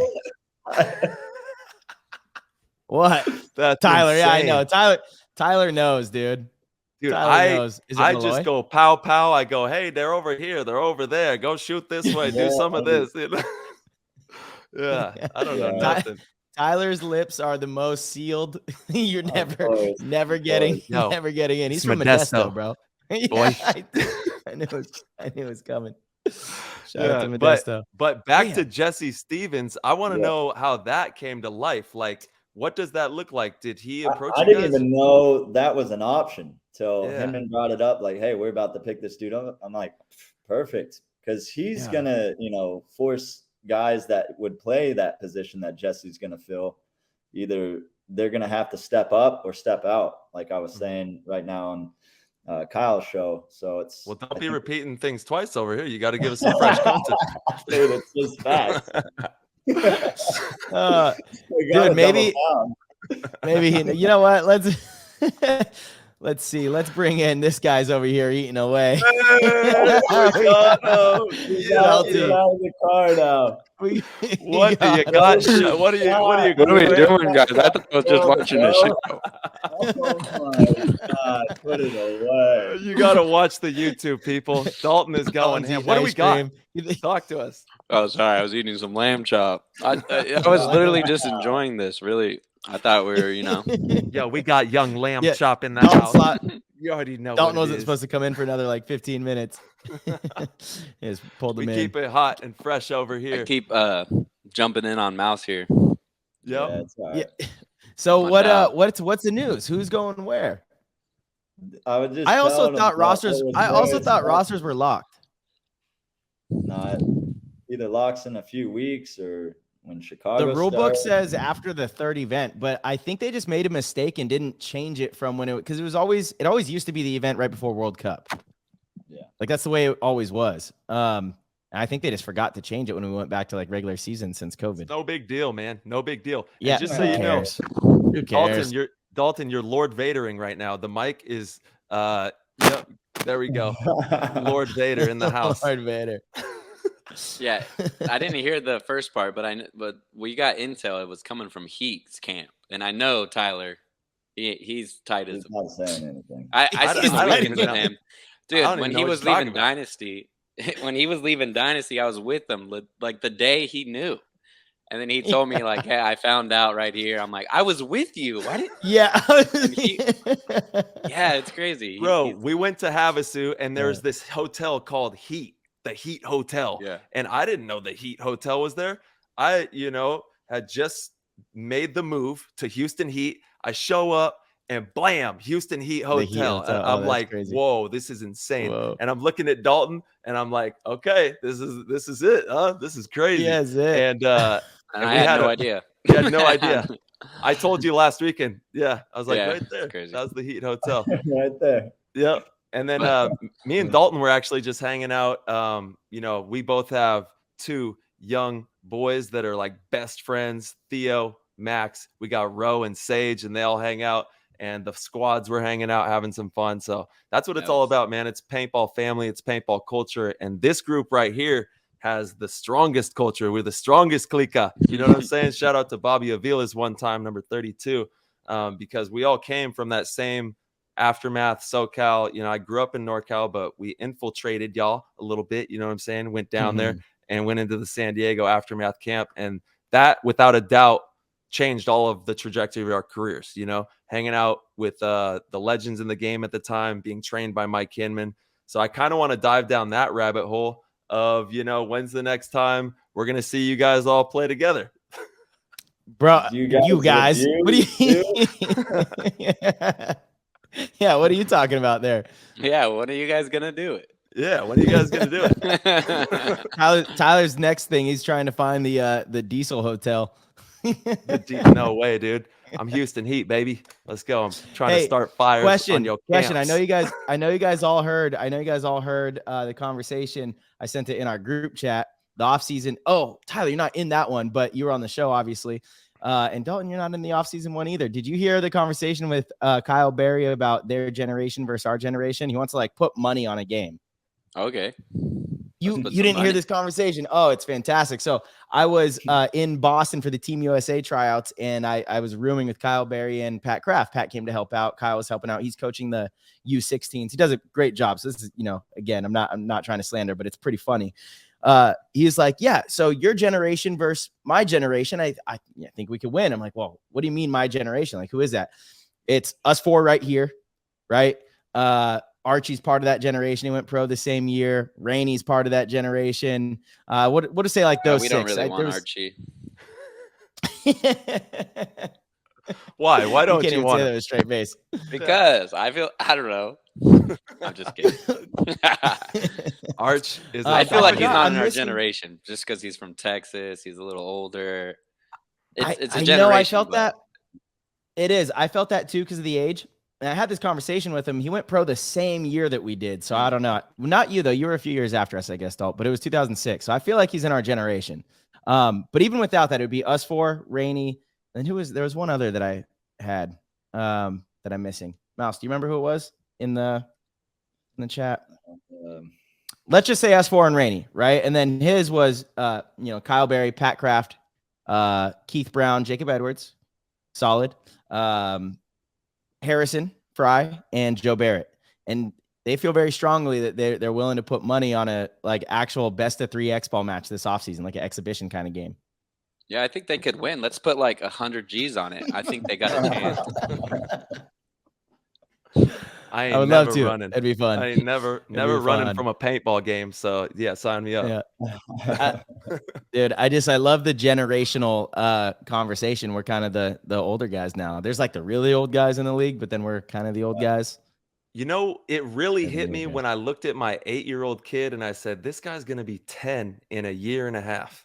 And I was like, what the hell happened? Wow. I'm old now. And I'm not old. Obviously, I'm a young man. But, dude, we're moving into that chapter of our careers where, moving into the 40s. And obviously, we're seeing that it can be pushed. And if you keep healthy and God willing, you play good paintball and you keep doing your thing, you can play deep, have a deep career. Dalton, I don't know. You better, you got to get this arm going and stop. How is that thing, dude? Don't hurt yourself. How is it going, dude? Talk to us about the arm. Are we flexing? Don't let Mouse There's get no tricep. Come on, Mouse. Let's see what you got these days. You're looking small in that shirt, bro. Yeah, bro. I don't know, man. I think I got the definition on you. Yeah. I think you need to learn what the definition is. Y'all are tripping right now. I'll tell you that much. Y'all are tripping. Dalton's lifting up. Show him the belly, Dalton. Let him know what's going on. Yeah, we're gonna flex that. You guys shuffle truffle. Yeah. Dude, yeah. Seriously, how's the healing though, how is that going? thing? It's good. I mean, it's so I'll be 9 weeks Thursday. They say around the 12-week mark you could start like pressing. So I'm pretty much Okay. day-to-day life. I could do anything but like use the tricep. I can't push and I Got it. can't like sit up. If I do, it's just like super painful and it's like, what the heck? It's just weird. I'm at the point where I'm just kind of frustrated and like, let's get this thing going, you know? Don't be frustrated. It's just going to take time. That's a serious injury, man. You completely lost your tricep. Essentially, they had to drill through your bone, put the damn thing through the bone, and it's healing back up. So it's going to definitely be a process and it's going to be painful, but just stay positive is the most important thing and keep working and know that everybody has your back, dude. And like, we want to see you out there doing what you do best. You know what I mean? It has been nice because I had time off of work, so I've been with the fam. It's summer, so I get to spend, as you know, we're at the river and stuff. It's kind of a little bit of a blessing in disguise. And I kind of the last event, got to sit back and like watch, you know, how Dave coaches, and it was so funny, like watching. It's so weird because it's frustrating for one. When someone messes up, you're just like, what are you doing? Yeah. But, you know, I also been in there not too long ago. So it's like, you know, it's painful. Making the like same there's mistakes. little things. It's like, and I don't make mistakes. I eat steaks. Let them know. But it was fun. Just even watching you guys as fans, like watching paintball, dude. It's back. Paintball's back. It is. Congrats, by the way, 200. Amazing. Dude, let's Thank go, you, brother. baby. Hey, you're part of the OG members, both of you guys. Both of you guys, man. It's been a fun ride. You know, it's been 3+ years that we've been doing this. And both of you have started your own projects in the meantime, too. Mouse, you got Tiger Wear. Dalton, you still got to follow through on Dum Dum Paintball. I'm not going to let you come stop. on, Dalton. He's done with it. He's done. Especially with Impact, they're not doing any social media like that. Yeah, it's just too serious. I mean, it's not serious. It's fun, you know, but it's also, you know, it's a job now in a way, in a sense where we're paid and Yeah, you can't be out there just. But you know what's interesting is eating hot chili peppers and like playing. That fun is kind of part of the formula, though, too. You know, there has to be some sort of, you know, it's it's part of chemistry. You know, part of building that chemistry and just kind of comfort with one another. He was better on Dynasty. Hey, shit. Mouse is shooting, dude. Hey, Mouse is shooting. Yeah, he was better on Impact and Dynasty. It would be interesting, though. I just thought of something dumb related. If you played a whole day of practice, one day where you don't communicate at all as a team, like zero communication, and then the next day you have full, you know, just regular capabilities. I'm interested to see how like the day goes. Oof. I wonder if it would teach you. I wonder if it would teach you. I actually bet there's a nugget in there for training to be able to play off of each other's body language and even hand signals and kind of things like that, which becomes valuable at certain points in tournaments. That's an interesting thing. Might start implementing that with some of my divisional teams. And it's funny because I'm gonna do it this weekend. A guy gets ran down and someone didn't say, why didn't you tell me he's coming? He should have known. He should have known what he was doing, you know? You got to use your ears, man. They're coming. And it's funny because you would learn quick. Like, I better, you know, you got to protect yourself at this. Hey, you know that sound when they ramp up on the edge of the bunker and you hear it. You know, don't act like you don't. So you better turn. Don't be cheating out there, but you better get ready. Mouse is always the guy running, so he doesn't know that feeling on the opposite end. Dude, Mouse, could you believe they dropped that video of Alex Frazier when he wiped that loader hit this week? HK, that was crazy. Every year now. I know, I can't believe it. Yep. Every year. You got away with that one. People don't know. The people don't know.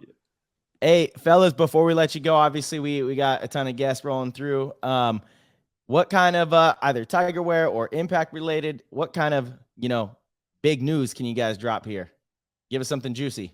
Did we lose everybody? Did I just lose everybody? What just happened? Uh-oh.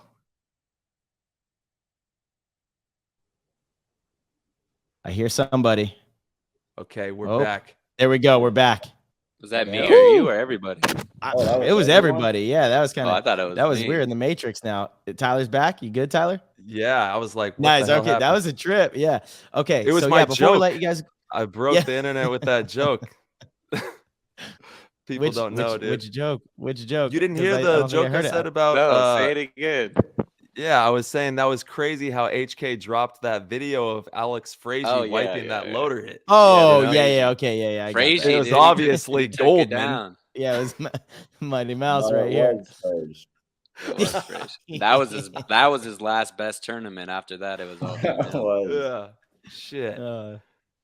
How did we even lose that, fellas? Yeah, that's crazy. You guys blew it, dude, against Aftershock.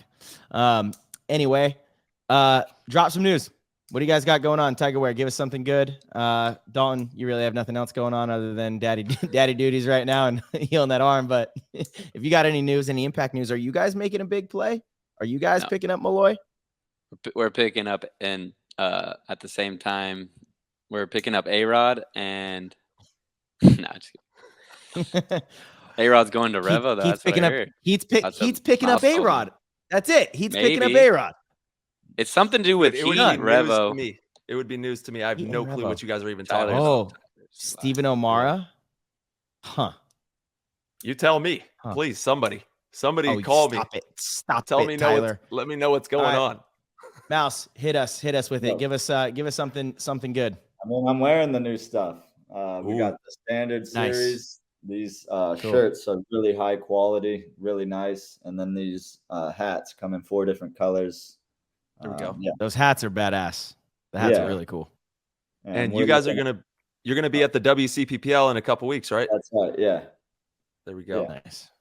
Yeah, they always have their booth set up. So show love for Tiger Ware. And Mousy, thank you for everything you're doing in the game, brother. You know, obviously transitioning from, just being a player to getting into the industry, cultivating clothes with you have a dope crew with Kyle and I forget his name, but he is Lamb. Lamb is the man. And he actually worked with like some really high profile artists as well. So he knows what he's doing. And Dalton, get your ass off the couch and get some dumb paintball rolling ASAP. I want to see it. Me too. You know what you can do now? Dalton, what you should do now, and you guys talked about this. Actually, both of you should do this. Maybe we do it on PTG YouTube. We do like a whole segment of you guys like commentating over videos. You're watching people play paintball. We still want to do the short bus, yeah. Dude, that'd be so funny. Okay, let's make it happen. Got action. Yeah, dude, we'll pay you guys for every segment you do. Yeah, I like short bus it. Or you guys start on your own, whatever you want. But make it happen. Dumb. Do it with dumb. Come on, dumb paintball. Just do it, dumb. He probably forgot his password to log into that YouTube. Yeah, it's gone. He's got to be feeling like me. We're on our second podcast here. That's true. Guys, have a good night. Thank you so much. Congrats, love you guys. Love you guys. Much love. Peace, man. Peace, boys. Dude. Oh, bunch of legends. Dude, it's a bunch of legends tonight on PTG episode 200. And thank you, first and foremost, for everyone who tunes in and supporting us. Thank you all the sponsors, everyone in PTG world, the chat. And we got young Patty Gleason hopping in the joint here. Dude, excited to talk to him about some of the new stuff he's releasing, what he's got going on. There he is. Patty, what's up? We see you, Patty. You got us? He said 1 second. And for everybody that doesn't know, Patty is running OTL Lifestyle, also playing with the Ironman, Los Angeles Ironman. And he has a very puzzled look on his face. If you want to hop over to the YouTube, you can see it live. I'm not sure if he's got us, but we're getting close here. Oh, we got no audio. That's okay. I'll tell the people more about OTL Lifestyle. He's cultivating training for paintball athletes and for anybody that wants to get in shape. So be sure to check out his website. I think you can go to otlifestyle.com and check out everything he's doing on Instagram as well, because he's crushing it. I've actually been doing his training regiments and they're amazing. So thank you, Patty, for everything that you're doing. And once again, we have a wild, stunned, puzzled Patty Gleason on the YouTube. If you want to check it out, you can see it right now. We got no audio. It's in the settings. It looks like a gear. It's a gear. Little gear action. Click the settings. You go to the audio right there. And here's a little tip. If it says default and then your microphone, click down and click on the one that doesn't say default. So that sometimes fixes my side. Patty's also a father as well. So I'm interested to chat with him about the life of a paintball dad, because I know all about it. And we're not getting any audio yet, brother. It might be, I don't know if it's the headphones or what's going on there. But yeah, the dad life is no joke. You know, it is definitely a full dose. So it says that your mic is just not connected, brother. So if you and also, in my chat, I said plug in headphones. See, it's the plug in headphones. Oh, yeah, gotta have the plug in. We got him. Got him. Got it. Yep. Nice. It was that, dude. As soon as you guys brought me on, I moved something and it closed my laptop. There we go. Oh no. I moved something. Well, we're live now, brother. And it was just enough to folded my laptop shut. Oh, we're live, baby. You're on the show. Dude. Yeah, hey, dude. What's up, PTG? Yeah, baby. Hey, how's it going? My bad. You're good. I was actually. You guys talking. Could you hear what I was saying? I was hyping up the OTL. I was hyping up, dad life. I know that you've got the newborn, and that is definitely a challenge all on its own. But we are so honored to have you here. This episode's all about showing love for people in the community like yourself that go above and beyond to make sure the sport is going to be in a better place. And you're doing that on so many different levels and in so many different lives. So thank you for being here. And what's going on, dude? How you doing tonight? Doing good. I just got off baby duty, like you said. Yep. This week we don't have our sitter, so I'm logging that work shift with the baby while my wife works, and then I do OTL afterwards. I train in the morning before she starts, and then I got baby, and then I got OTL afterwards. So it's that dad life, man, and I excited to be here for that 200 episode. I can't believe it, man. Yeah. You guys are killing it, absolutely crushing it. So thanks, bro. Kudos to you guys. That's awesome. It's been the best project ever, like one of the most fun projects we've ever done. And we're excited for the next 200 and beyond, man. And shout out to Dad Life. That is no sleep. That's team no sleep. So I empathize with that process. I'm thankful that my kids are a little bit older now, so they kind of on a more of a regular sleep schedule. But man, that first 2 years is wild. It is wild. I've been meaning to hit you up just privately and just seeing how you navigated it. I mean, I'm 4.5 months in, and trying to find the balance between that and then leaving for, paintball events and being able to just leave that at home and mentally be checked. I mean, it's a tough one. So it's a new frontier that I'm learning, but it seems to be getting better.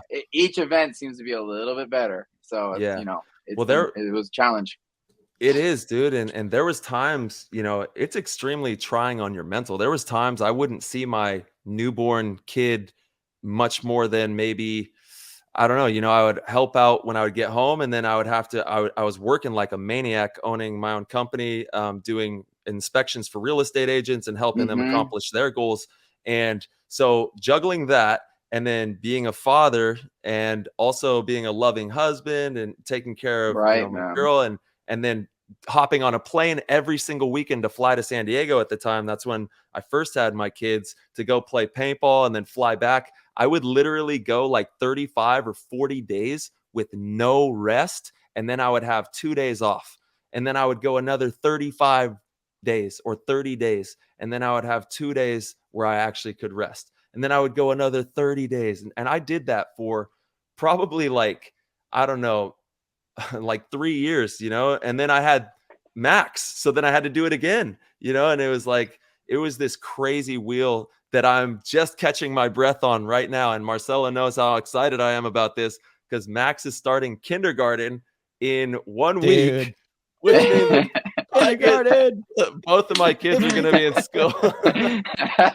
So I'm losing it. Yeah. Daddy, get some time back.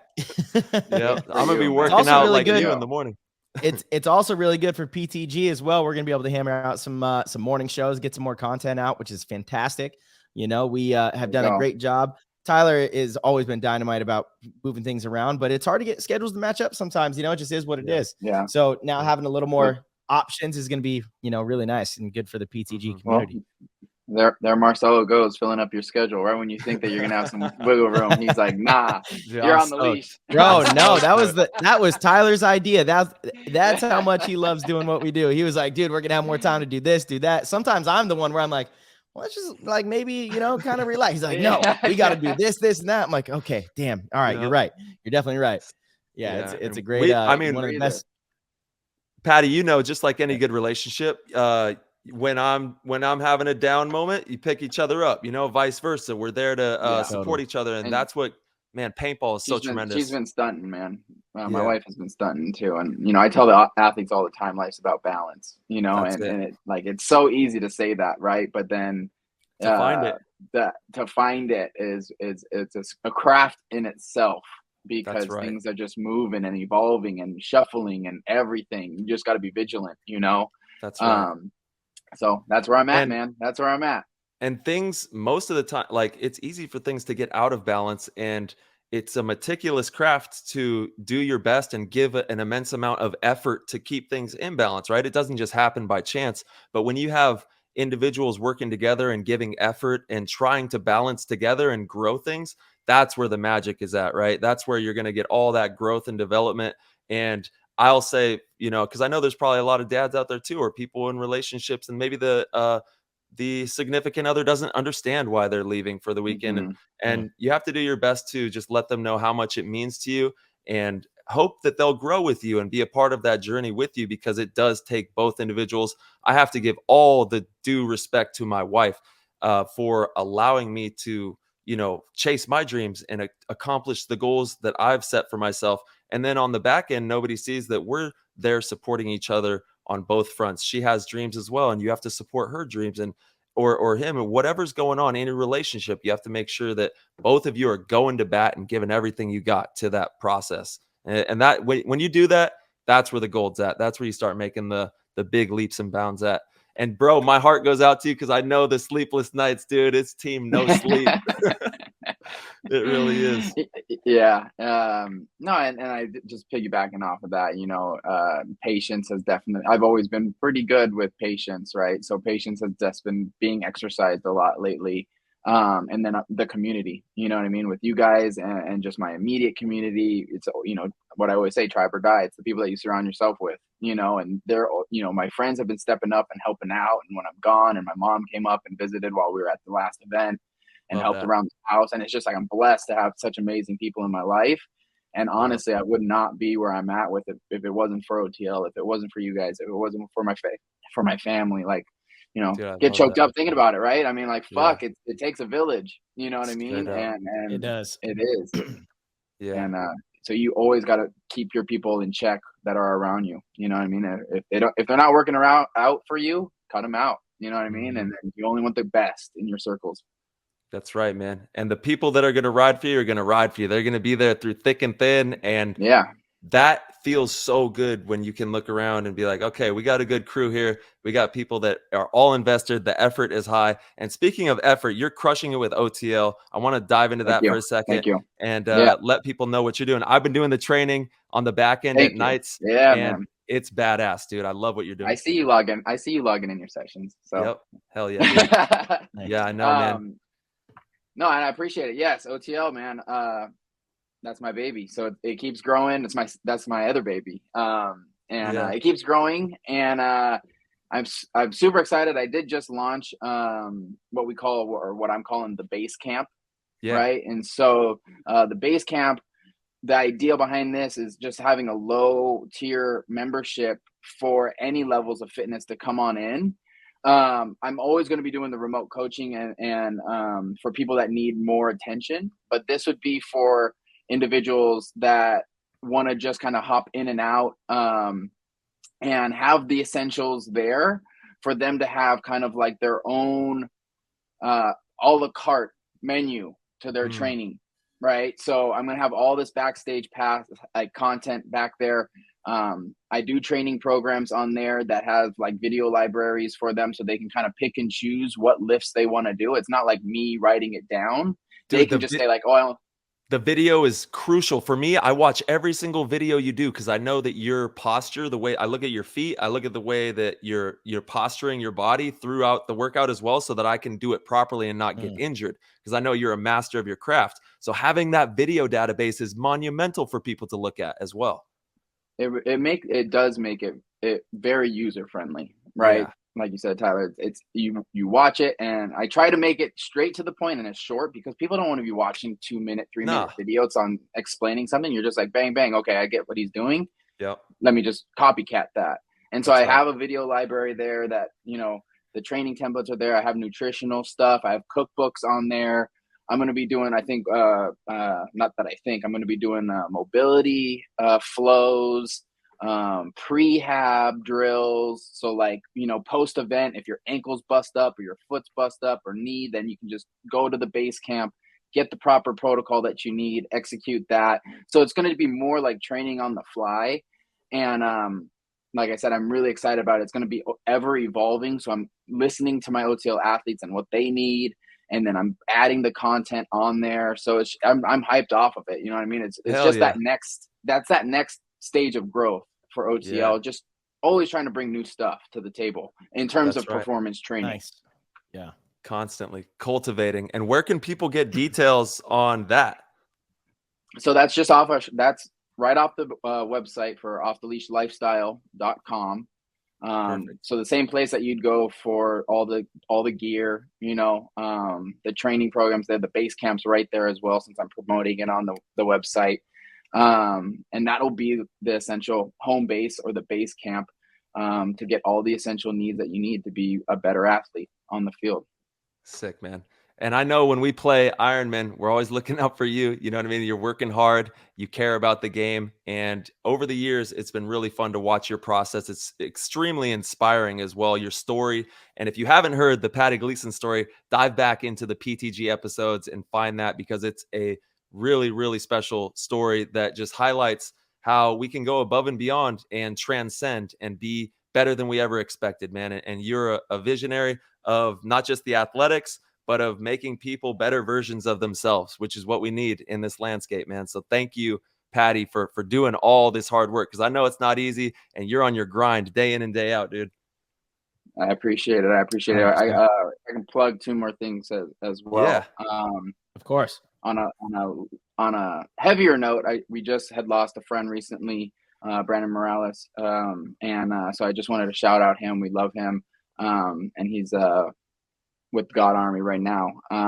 But with that being said, if I was recently just talking to someone on social media too that was in the grips of addiction and they needed help, and so was trying to get him safe and the resources needed to get help. And I just wanted to re-deliver that message. I come on, hit podcasts all the time. We talk about the story and everything like that, but the real meat and potatoes of that is, if anybody ever needs help, like, please don't be shy, reach out to me. And I've been there. I know the way out. Yeah. We've been there, know the way out, and reach out. That phone can sometimes feel like 1,000 pounds, but please pick it up and just reach out. Please, please, please. We don't need to lose another life. So shout out to that. And then on a lighter note, if I can plug this too, the next project I'm very excited about is WC. I will also be down there with my own tent this year, getting all things worked out, and I got a drop lining up to be dropped at WC. So I'm pumped on that. Let's go. Stay tuned for that. I'll see you guys down in Cali. So yeah, and nice, brother. And can't wait. My heart goes out to you, the team, the family, his family. And I absolutely love what you said there, Patty, because it's so true. We are here for you. And that's one of the most beautiful things about this paintball industry and this family as a whole, is we got your back through it all, and if you ever need anything, you message one of us and we will go to bat for you, because that's what this is all about, man. We need connection. We need genuine connection. And PTG is a catalyst to that. OTL is a catalyst to that. And this is Team Earth. This is Team Humanity. You know what I mean? This is Team Us. So much love for making that clear to everybody. Yeah. We keep fighting that good fight. You know what I mean? That's it, brother. And for everybody going to the WCPPL, show love for Patty out there and say what's up. Tell him you heard him on PTG and go say hi. Yes. Please. Hell yeah. 100%. Yes, sir. Well, all right, brother. We love you, thank you so much for rocking with us. We got to get you back on for a full episode here soon. And I also need to check out OTL and get some of those workouts in. Yeah, it's I fire. got you, Marcel. Hit me up. It's Aloha, fire, boys. Brother. Cool. Thank you. Thank you. Have a good night. Let's go. Let's go, baby. Later, brother. Later, Patty. All right, boys. Dude, OG. That's my dog. Oh, man. Dude, That's my episode dog. 200. This has been so fun. So fun. We got two more. We got two more. Next one. Two more bangers. Heavy hitter. The one. Heavy hitter. Should The we do only. it? The one. The one and the kid. one. Yeah, the one and the one, baby. There he is. Yeah. What's up, guys? What up, baby? How are y'all doing? Doing good, dude. Good, man. Yeah, Good fantastic. to see you. It's a celebration of life tonight. It Let's is a go. celebration, man. Every day. That's right. And that is the Absolutely. truest statement right there. What he said, every single day, celebrate Big it, time, man. Yeah, that's it. Where How you you guys at right doing? now? We're doing I'm good. at home. I'm at home. I'm in my little office, my little music studio right now. Just I'm about to actually finish this up and then hop in the sauna for a little bit and then kind of wind down. Sick. I Sweet. like Had the to come view. on. I like the view Yeah, here. of course. Love it. Yeah, not too bad. Hell yeah. What do you got? What And are all those bunch of Hormesis bands back there? What do you got? Oh, actually, yeah. It's funny. I keep forgetting I have these, but I've got like It's just 30. I have like 20. I don't know, around 25 of these. They're my signature series ones that the Ganesha ones that we came out with last year. Oh, yeah. But these ones are actually we're waiting to do a raffle on all of these, basically for a Cool. for the. I don't know if you guys. I did some JT ProFlex goggles last year, and basically with the remaining stock here pretty soon, we're gonna basically just clear them out and do a raffle on these guys for those that purchase. So I've been kind of twiddling my thumbs on those, but soon enough they'll get we're gonna do the whole announcement and raffle thing going. So cool. And they can follow Very that cool. probably on the Instagram, I would imagine. on my Instagram, and I ended up doing that collaboration with X Factor because I was on X Factor when we first started getting that going. So it'll be announced through their page and then also my personal page. So soon enough, hopefully in the next month or so. Yeah, stay I mean, you tuned out there. still use an X Factor pod bag. It's all good, man. It's actually not a pod bag. It's a laundry bag. It's a laundry bag and a changing skirt, if you will. Yeah, You know, so like the zipper, it actually opens on both sides, so I can like cinch it and and I don't know about you guys, but I like the free ball. So this way, it's like, you know, I'm not just. Those changing bags are clutch. Right. You know what I'm talking about. Exactly. Oh, yeah. Straight up. You got it. Anyways, I didn't get a Dynasty one. I don't know if that's in my sponsorship agreement or whatever, but I'm still rocking it. Yeah, I don't know. We might have to. We'll see, dude. It's asking a lot. It's a bit much. So, but anyways, so in the next month or so, you'll have a chance to get these previously sold out. You know, nobody else you can't get them unless you get them on the aftermarket right now. So. Amazing. And you said you were doing some music stuff. Last time we talked, there was some possibilities that you're going to be jumping into a little bit more music. What's going on with that? Right. I mean, essentially I've been DJing for a little while now, and it's been really, really fun and interesting. And but basically this fall I'm going to get into producing as well, which to me that's where I think it's going to really get interesting for me personally. Yeah. Of course. Yeah. So looking forward to it. Yeah. But I mean, like here's my current setup at the moment. No way. All right. Walk us through what this is. Check out the YouTube. We got the whole set here. So each one of these are CDJ 3000s, which is like top of the line club standard gear. So like Diplo, any big time DJ is playing on these. And then this, no shit, they're not cheap, dude. And then this is the mixer that I've got, which is a 900 Nexus 2. Also, like pretty much club standard. A couple months ago, they released like an update or an updated mixer that's like now the newest.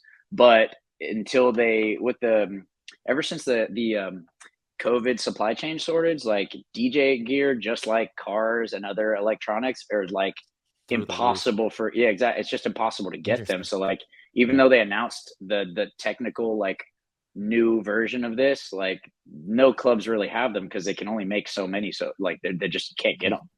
Damn. So anyways, it'll be a few more years before this isn't like standard gear in most like high-end clubs. Yeah, that's crazy. And I think the music production is going to be so much fun. I've always wanted to get into music production just through the sheer creative process, man. Like, absolutely. Just playing with sounds, I mean, we're a part of these frequencies, right? And these frequencies have a very profound effect on reality. So being able to have fun with these frequencies is going to be such an adventure.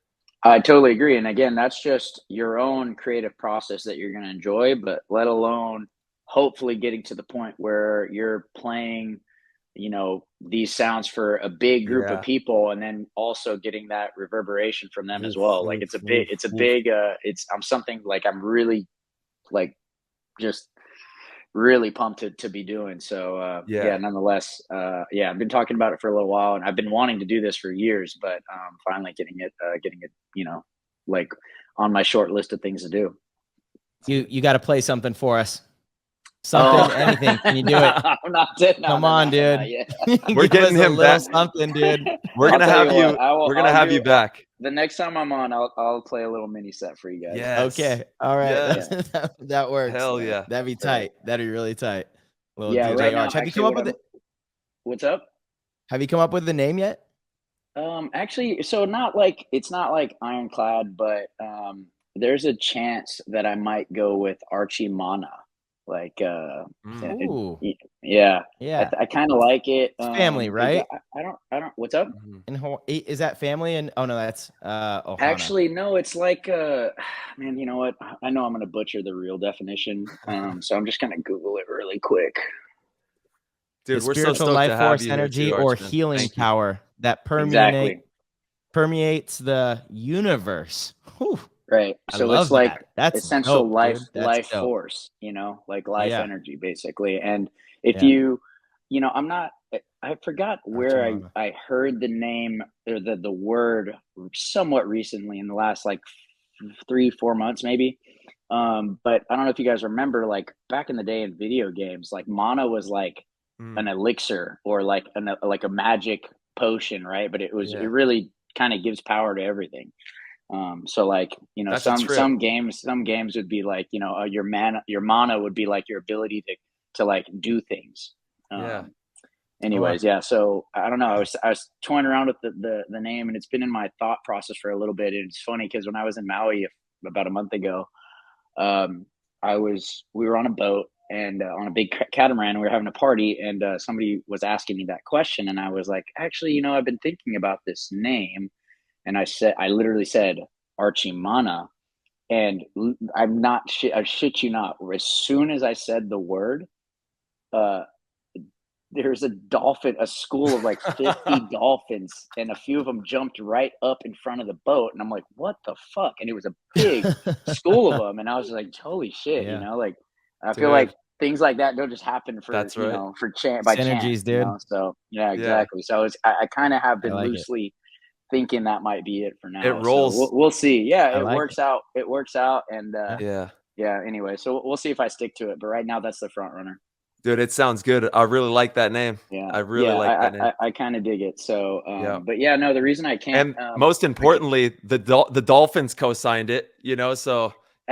You're right. Exactly. I mean, the school of dolphins really picked it for me. So. Yeah, the blue dolphins, pink dolphins, all the dolphins co-signed it, dude.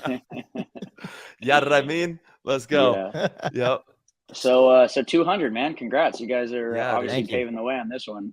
Obviously, it's a lot of effort, a lot of time, and a lot of great conversations and stories told on this podcast. Obviously, I've been a part of a few of them, and I definitely feel grateful to even kind of have your show as an outlet, and obviously you two guys. You know, I love anytime I get to chat with you guys. Obviously.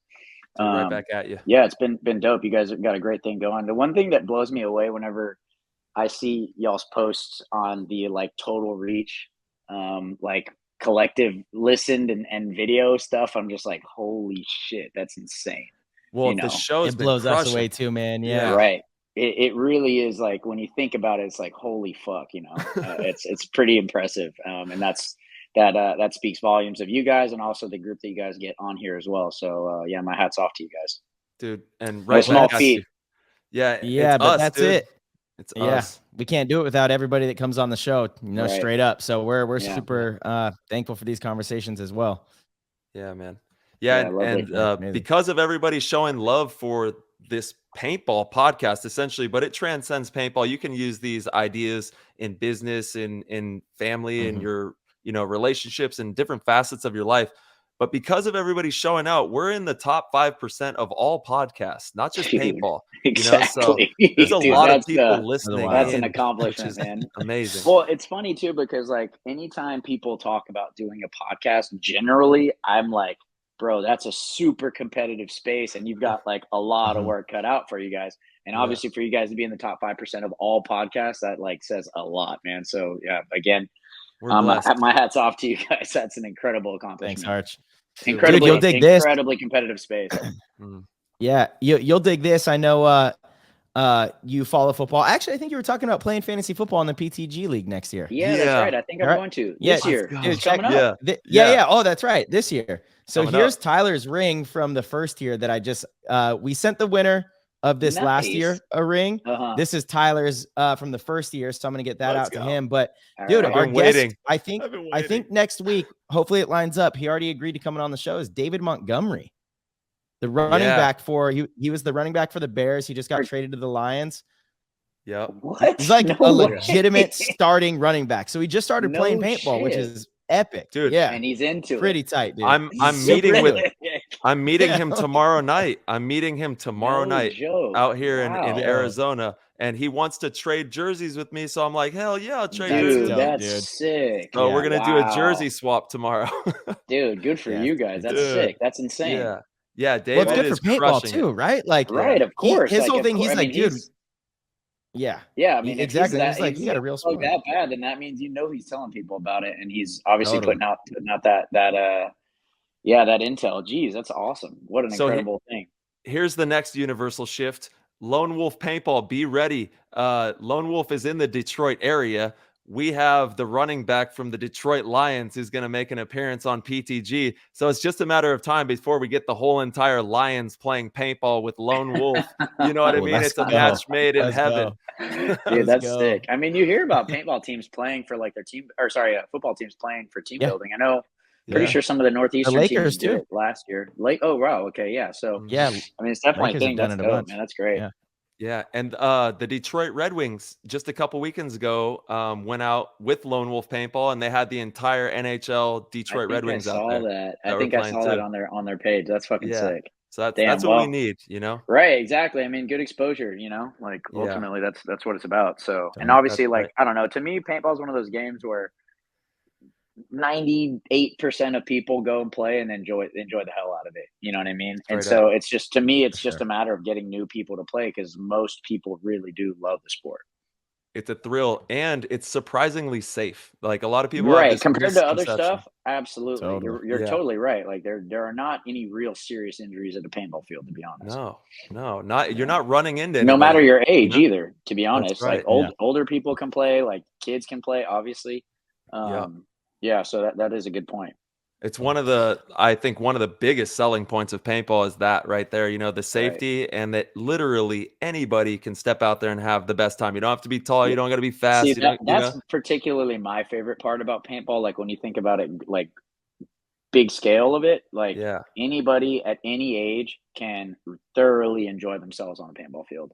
And it's pretty much equal. You know what I mean? Like, anybody can be as good as anybody else, right? It's not, you don't have to be like a physical specimen. You can be an older, crafty, whatever, sneak up and kind of outthink people out there. So it is quite a fun and entertaining and kind of cerebral sport. And that's what makes it so enticing, Totally, dude.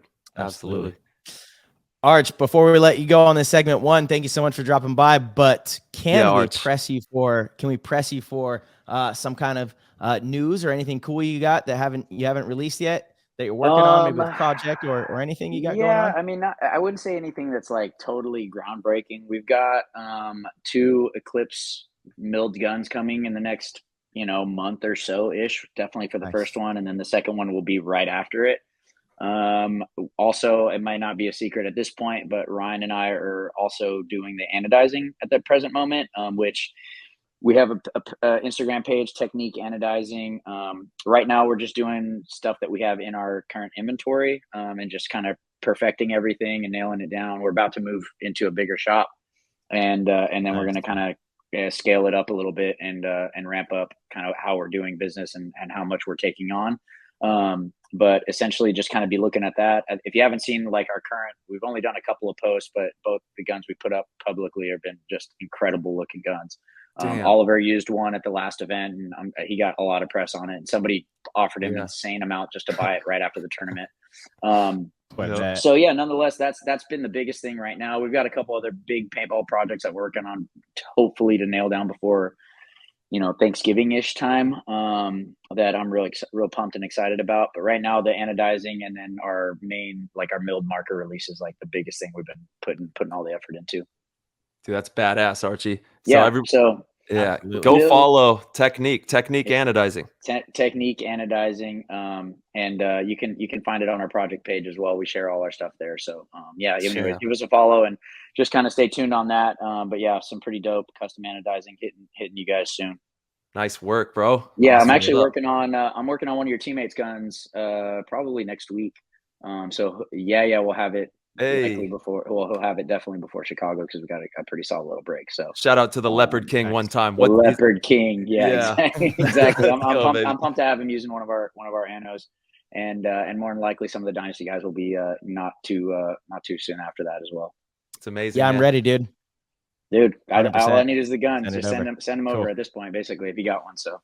Dude, you're a cultivator through and through, and that's really what this episode is all about today, is showing love for people like you in the community who go above and beyond to add texture to this sport that we all love. So thank you, Archie. Thank you guys, man. I appreciate well said, brother. Not just, real genuine texture. Like, you make this thing tangible and you make it fun. You make the landscape a better place. And, your projects, you're like I said, a cultivator, man. You have the project brand that you've created. Now you've got the anodizing, and you're always continuing to innovate. So our hats are off to you, man, and we can't wait to support you through everything that you do. Thank you, man. Those are really strong words, and they mean a lot coming from you guys, obviously. In my opinion, like, the way to really be a high achiever is to be inspired. And, guys like you in our sport, and obviously many countless others, inspire me, and hopefully that they put me in a position to do the same for others, because that's really how we get the most out of this life. So thank you guys. I really can't say enough about you guys. You guys are great, and I appreciate those words coming from two of the best. Let's go, doggy. Episode 200. We rocking. Hell yeah, baby. PTG. Yeah. 200 PTG. There we go. All right, Arch. Yep. We'll see Have a you good night, soon. brother. Thank you so much. Later, kid. Hell yeah. Kid Arch, Kid dude. Arch. Man. Stays cooking. Oh, this one has been cooking. in all the fields. It's been great. It stays cooking. Here we go. And we've got, the Godfather. How much time we got? How much time we got? I don't know. So everybody already knows who's on next. Let's bring him on in. You know what it is. Mr. Marshall. Ho. What's up, boys? Yeah. Blessings to you and your families. How are you guys doing? To you and your family, man. We're doing great. It's episode 200. We're stoked. It's a party, and we're just so happy to have you here. You are legitimately the godfather of this space and one of the greatest people in the sport of paintball through any generation. So being able to have you here on the show means the world to us. And anybody that knows PTG World knows that you hold the record for the longest episodes in the history of the show. So I can be a little long-winded, so I'm glad I went last. Dude, we got him. Exactly. We're like, we should definitely move Maddie he should be the last one, close it out. We can't have any time constraints on this one. Otherwise the whole block would be hot. It's hard. Yeah, I get an F when they're like, I need you to write this haiku. I need you to put this thing in a small amount. Those are the hardest gigs I got to work on. We're like, we need you to write like a 15-second little bit about this. I'm like, 15 seconds? What am I supposed to say this in 15 seconds, bro? I need like 1,500 words to talk about this mastery right here. Well, you're eloquent. You look at the books behind you, my man. You know what I mean? You're a consumer of words, and what's more important in this space, this world, this universe than words? I mean, they're up there with the highest of potency in this realm, because words manifest into reality, and the better your vocabulary, the better your understanding of what you're trying to convey.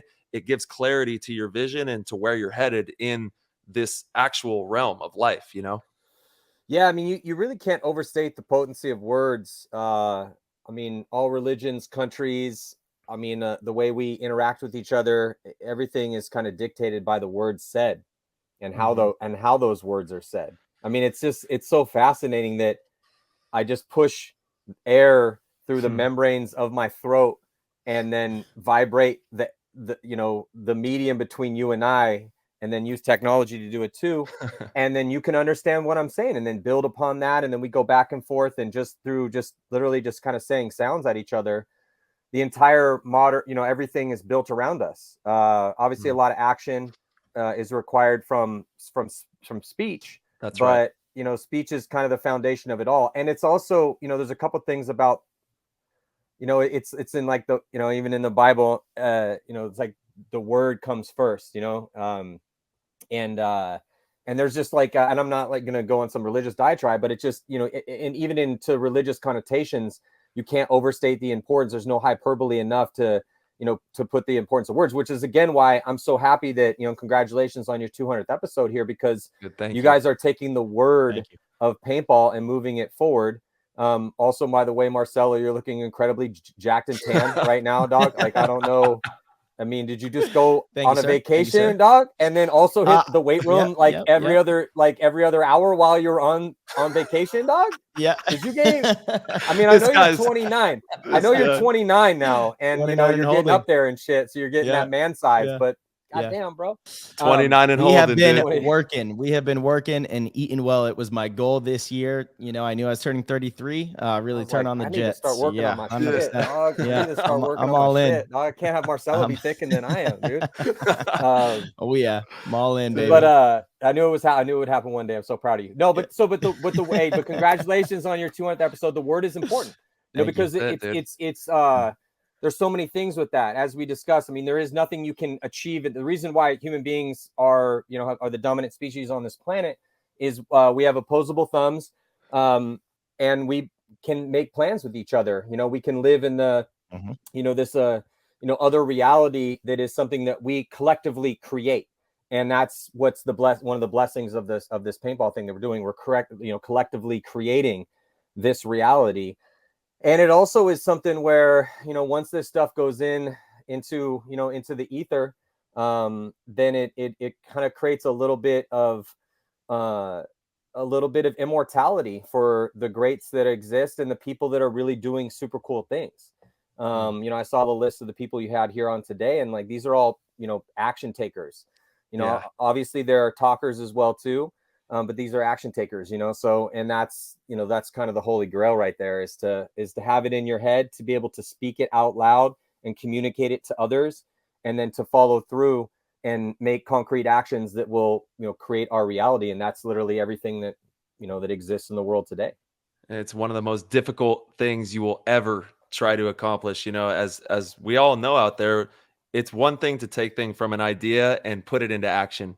And it's really, most of the time we're in our own ways. We get in our own way. We overthink things. And as soon as you put things in motion, the momentum starts to pick up, and you can really get a good flow going with whatever the project it is you're trying to accomplish on, off the paintball field, business, personal, whatever it is. It's an extremely difficult task. And it all, like we said, to open this up, starts with powerful words, feeding your mind powerful words, listening to things that are going to empower you and give you that inertia, to take action and get out of just thinking. Well, I love that you're saying that, because it's like, again, as a giant, history nerd, and just I love it. But also as somebody that's just fascinated by life, I've lived a lot of crazy, experiences.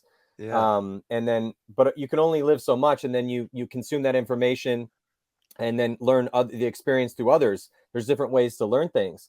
But yeah, it's like, but as far as putting it out there into the world, I mean, dude, you can't overstate that. I mean, it's definitely kind of so important to concrete the thought into reality by collectively, circling the people around, because you can't do it all yourselves, so it's just, and it's just, I mean, I'm like, there's just so many things I want to talk. Every time I see you guys, there's so many things I want to talk to you about. I'm trying not to get super long-winded, because I don't know how long. I know you got all the time now. You got all the time, dude. Yeah, already exactly. Been there forever, but dude, we gave you the luxury of time. It's the greatest commodity of on the planet. You have the luxury of time, and that really is like, seriously, I've been thinking about that, and time is the greatest luxury that anybody has, right? It's fleeting. You can't get it back. So being able to spend time with people like you guys, it makes this reality, my life, just the greatest of all time, because it's like these moments are forever, you know. Now is forever. All these moments we've created on and off the paintball field, traveling, building this paintball monster that's about to take over the world and debut paintball for the first time to the masses, because we still have a long road ahead of us, man. Paintball is not there yet. You know, paintball is just not there yet. But I will tell you, I have a really good feeling that there are more eyes on this beautiful sport that we have than ever before. And the amount of work that everyone is putting into this sport is not going to go without notice. And I know that there's so many of us out there who are working diligently, such as yourself, Maddie, with your project with Go Sports, such as all the different products and magazines that you would write, and video, and all these different fabrics that you would push this sport and tell stories. Like I said, you're the OG, you're the godfather of this, and we're just trying to do our best to, you know, make you proud. Dude, but it's so fundamental. I mean, you know, how things are magnified. It's like how big a speaker is. I mean, literally the circumference of a speaker and the energy put behind it is how loud that thing is going to be. I mean, how many people are involved in something, you know, the magnitude of something and the amplitude of the voice is crucial. So the more people telling stories, because again, you talk about, you know, getting eyeballs on things. And I've said this many times in different interviews throughout the years, but I mean, you know, paintball has been, you know, kind of quote unquote relatively mainstream for a long time, in the sense that there's been tons of video games. It's been on tons of TV shows. It's been in commercials. There's been, you know, tons of famous athletes that have played it. I mean, I could spend the next 2 hours, and I have on different podcasts, a part of some of the stuff we talked about, you know, detailing all these different incidents. We got music stars that love it, you know, but it's about retention. And people, human beings are emotional robots. If you tell someone a good story, they can do nothing but listen, because that's how we're built. Because again, that's how it works. You know, whether it's about, hey, I got this new type of money and this is why this is going to be worth more than this. And it's like, oh, damn, you said money and worth more. All right, you got me. What else you got? You know, or like, hey, there's this God and he's died for your sins. And let me tell you a little bit about this, because you could go to the afterlife. Damn, you just said died for my sins and afterlife. Like, I would love to live forever. That would be sweet. You got me. All right, tell me more. You know, so it's the tell me more as the lever. Like Archimedes said, if you give me a long enough board and a place to put it, and the right place to put it, he's like, I could move the world. You know, so the story and the emotional reaction from real lives is a lever to create interest. And that is the most important thing in the world, dude. Like, everything goes that way. I literally was just watching the Major League Baseball All-Star game. This sport's been around for 140 years. They have more money than God. And, you know, so when you go to the best of the best playing the game, it's like they literally, I was in rapture in the second inning, because they had Evaldi, one of the pitchers, they had mic'd him up. And this dude's having a full-on conversation with the announcers while he's pitching, bro, in the All-Star game. Like, now, and honestly, I think it rattled him a little bit. So that, but it's him being willing. You know, it's like in, you know, when I took an acting class, you know, the acting teacher said probably one of the most profound statements that I've ever heard in my entire life. And he said, if you want somebody to care about this performance that you're going to give, and this is whatever performance, he's like, you have to be willing to have a private moment in public, because that's all that people give a shit about, you know? And so it's like, all right, yeah, cool. So you have to emote enough to bring this thing to light. These words, again, the word, we're starting, bedrock is always words.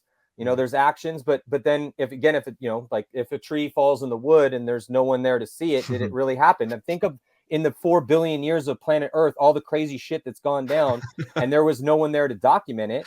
Then how the fuck do we know what actually happened?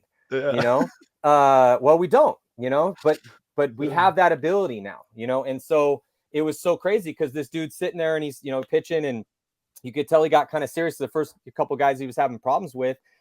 So, you know, he's sitting there with the runner on base and he's not talking a lot. And the announcers aren't really fucking with him very much, because like they could tell this is a very stressful situation. And you know, and so he finally gets, you know, he goes 0-1, so no balls and 1 strike to this next hitter. And again, he's got nothing but legends in front of him, dude. It's an all-star game, so everyone is, you know, the best of the best right now. It's elite people only that he's facing. And so he's sitting there, but he was just still kind of cracking jokes to himself and to, you know, the people at home. And I was just watching this, like my wife was talking to me, a kid was going crazy. And I'm like, everyone shut up. I need to watch this. This is amazing. Filming it, like trying to send it to Darren, our producer. but that's kind of the work too, is like you see the world and you try to mirror that as much as possible. It's like, it'd be hard to do that in the middle, because paintball is special and it's different.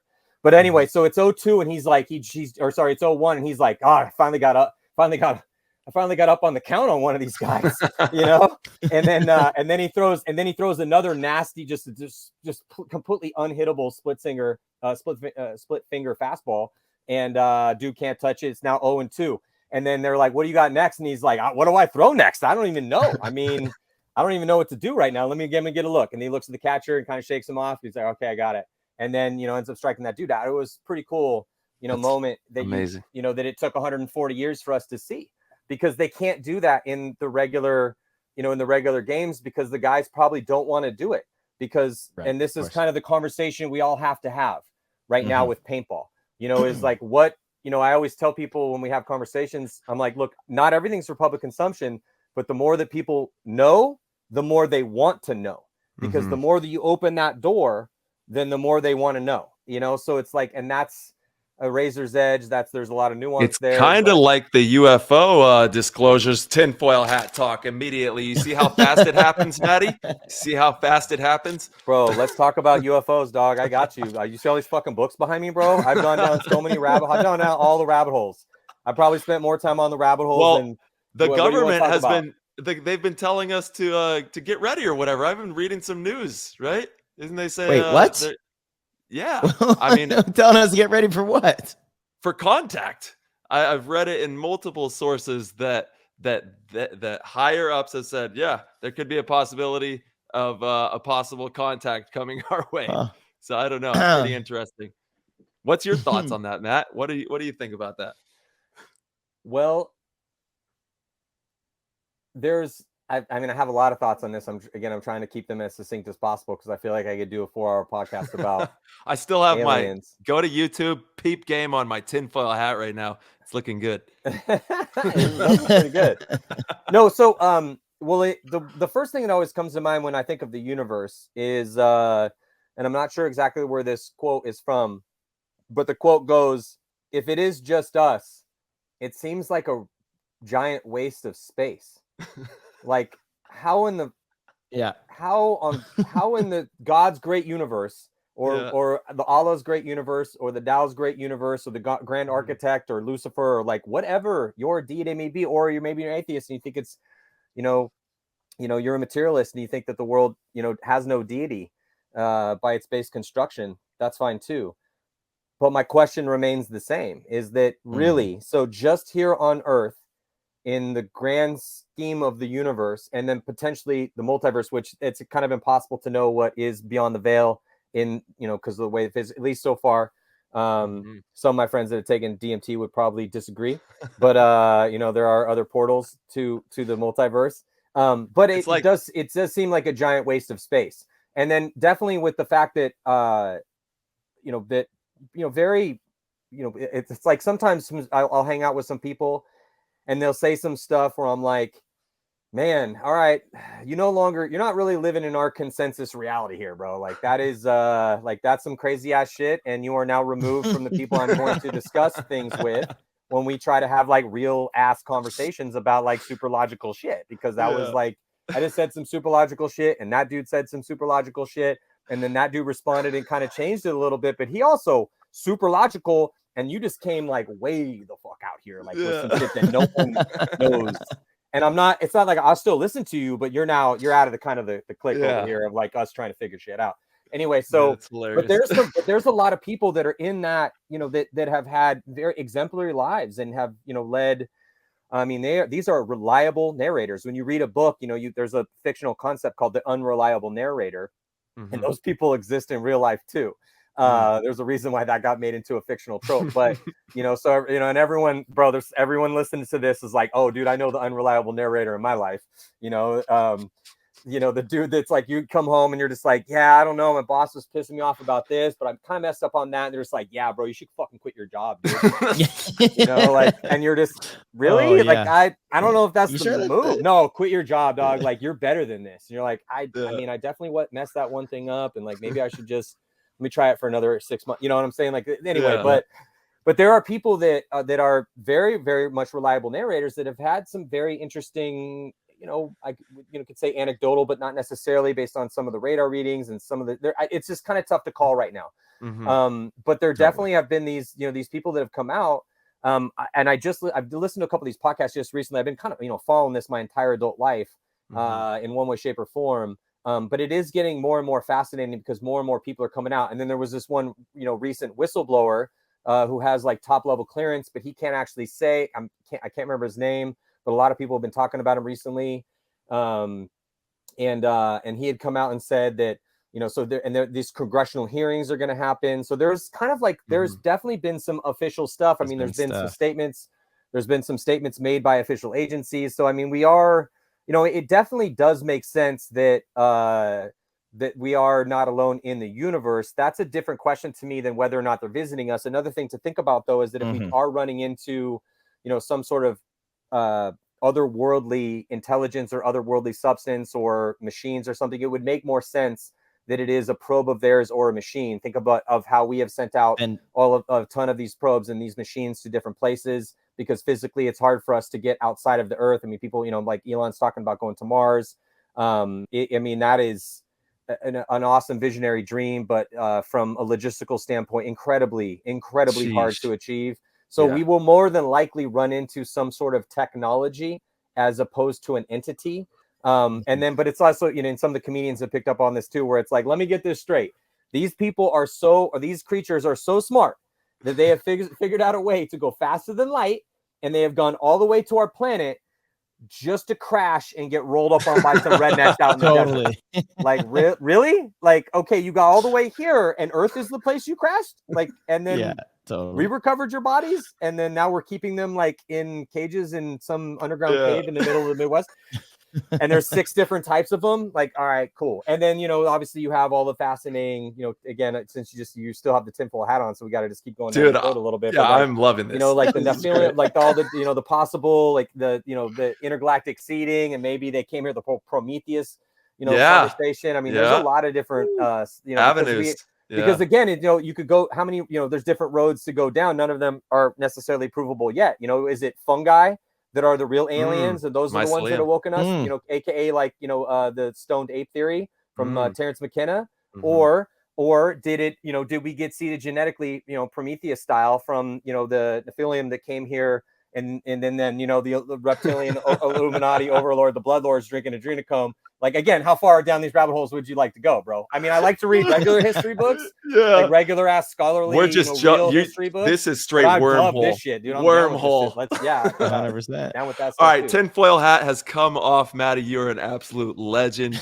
And dude, I just love the tinfoil hat test. Dude, I just love any moments that I could get to share with you. And actually, we did the finals at the last event with me, you, and Rich up there. You crushed it. You did narrating. I was just gonna say that was a very enjoyable one, Tyler. I thought you did excellent up there as well. Yeah, it was fucking great. Love having both of you up there. We've had a lot of practice. I mean, Marcelo comes up a little bit more than you, Tyler. I would love to have you up as much as you would like to come up. It was you did a great job. I mean, I love having both of you guys come up. So, dude, it's fun. Yeah, you crushed the finals. Hey, dude, and you definitely chose the right one to do, because obviously it's the finals, but that was again another epic, all the way to the one-on-one finals. Jacob Edwards is such a confident beast, bro. Like, that dude just oozes confidence. Yeah. Absolutely. Maddie, what do you think though? On it, I gotta say, sorry to interject there, Ty, but I gotta say, I do think that the finals, if it comes down to one-on-ones, it should be best of 3 or best of 5 like it used to be. Couldn't agree least more, bro. on Sunday. Okay, cool. I didn't know what side you were, because like, 100%. I'm on this. All come down to like just one is like kind of a bummer, It's a team game, and like that shootout between Dynasty and Infamous years ago, when it wasn't even on like the main pro event, is like the most exciting game of all time. One of them. 100%. Look, I am always going to be on the side of intense competition, very physical. Yes. Because physicality creates emotional moments, which creates attention. I'm always going to be on the side of intentionally building dramatic moments into the framework of a competition, because the people that are engaging in that competition, because it's in their best interest, will probably, unless the very rare individuals will do this, but most of them are going to go towards the ease of win, you know, so whatever that may be, you know, so if you have, and this is not a moral judgment. This is more of a pragmatic explanation in the sense where if you have an institution like the pro players and the pro teams, you know, there has to obviously be a give and take because they, you know, the pro players and the pro teams have to have their say. This is what they're doing and they know what they're talking about. However, the institution has to be able to say, look, I know you may not want, you know, you would like this to be a little bit easier for you. Like, again, we had a big, the champs and like, it's interesting that you had brought that up, Marcelo, as one of the most exciting moments that and to this day, I can't really point to a more exciting moment. Are there some that have been as exciting? Sure. But more exciting, Infamous versus Dynasty and World Cup as the sun is setting in the Challengers division to see who's going to win. Bro, that was like, I was on the edge of my seat, went all the way to like deep into like 5 one-on-ones. It was insane. It was crazy. But that moment happened begrudgingly to a lot of the people playing at the time because they hated the champs and challengers. They didn't want to have anything to do with that. But still to this day, longtime fans will come up to me, and this happens on a regular basis, at least a couple times a year, if not at every single event. And they're like, dude, the champs and challengers was badass. It created so much drama, and drama, again, dictates decisions. Where drama lies is where attention is going to go. So, you know, building into the framework, things that are going to inherently potentially be dramatic, if those instances happen, I am going to be cosign on that and be a fan of, because that is, again, like Archimedes said, if you give me a big enough lever, I can lift the world, and right place to put it, then I can lift the world. If you give me enough emotional moments, we can get a lot of people to give a shit about things. Without those emotional moments, if we're just looking at the spectacle of paintball and thinking that that is going to be the saving grace, that is a naive and foolish way to look at things.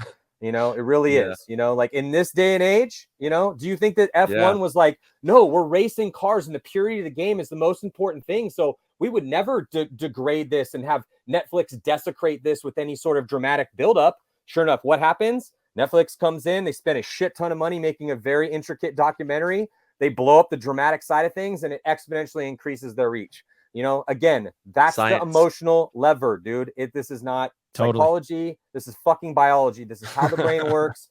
It is just how it, thus it is written, thus it shall be, man. It is a law of human nature. That's right, man.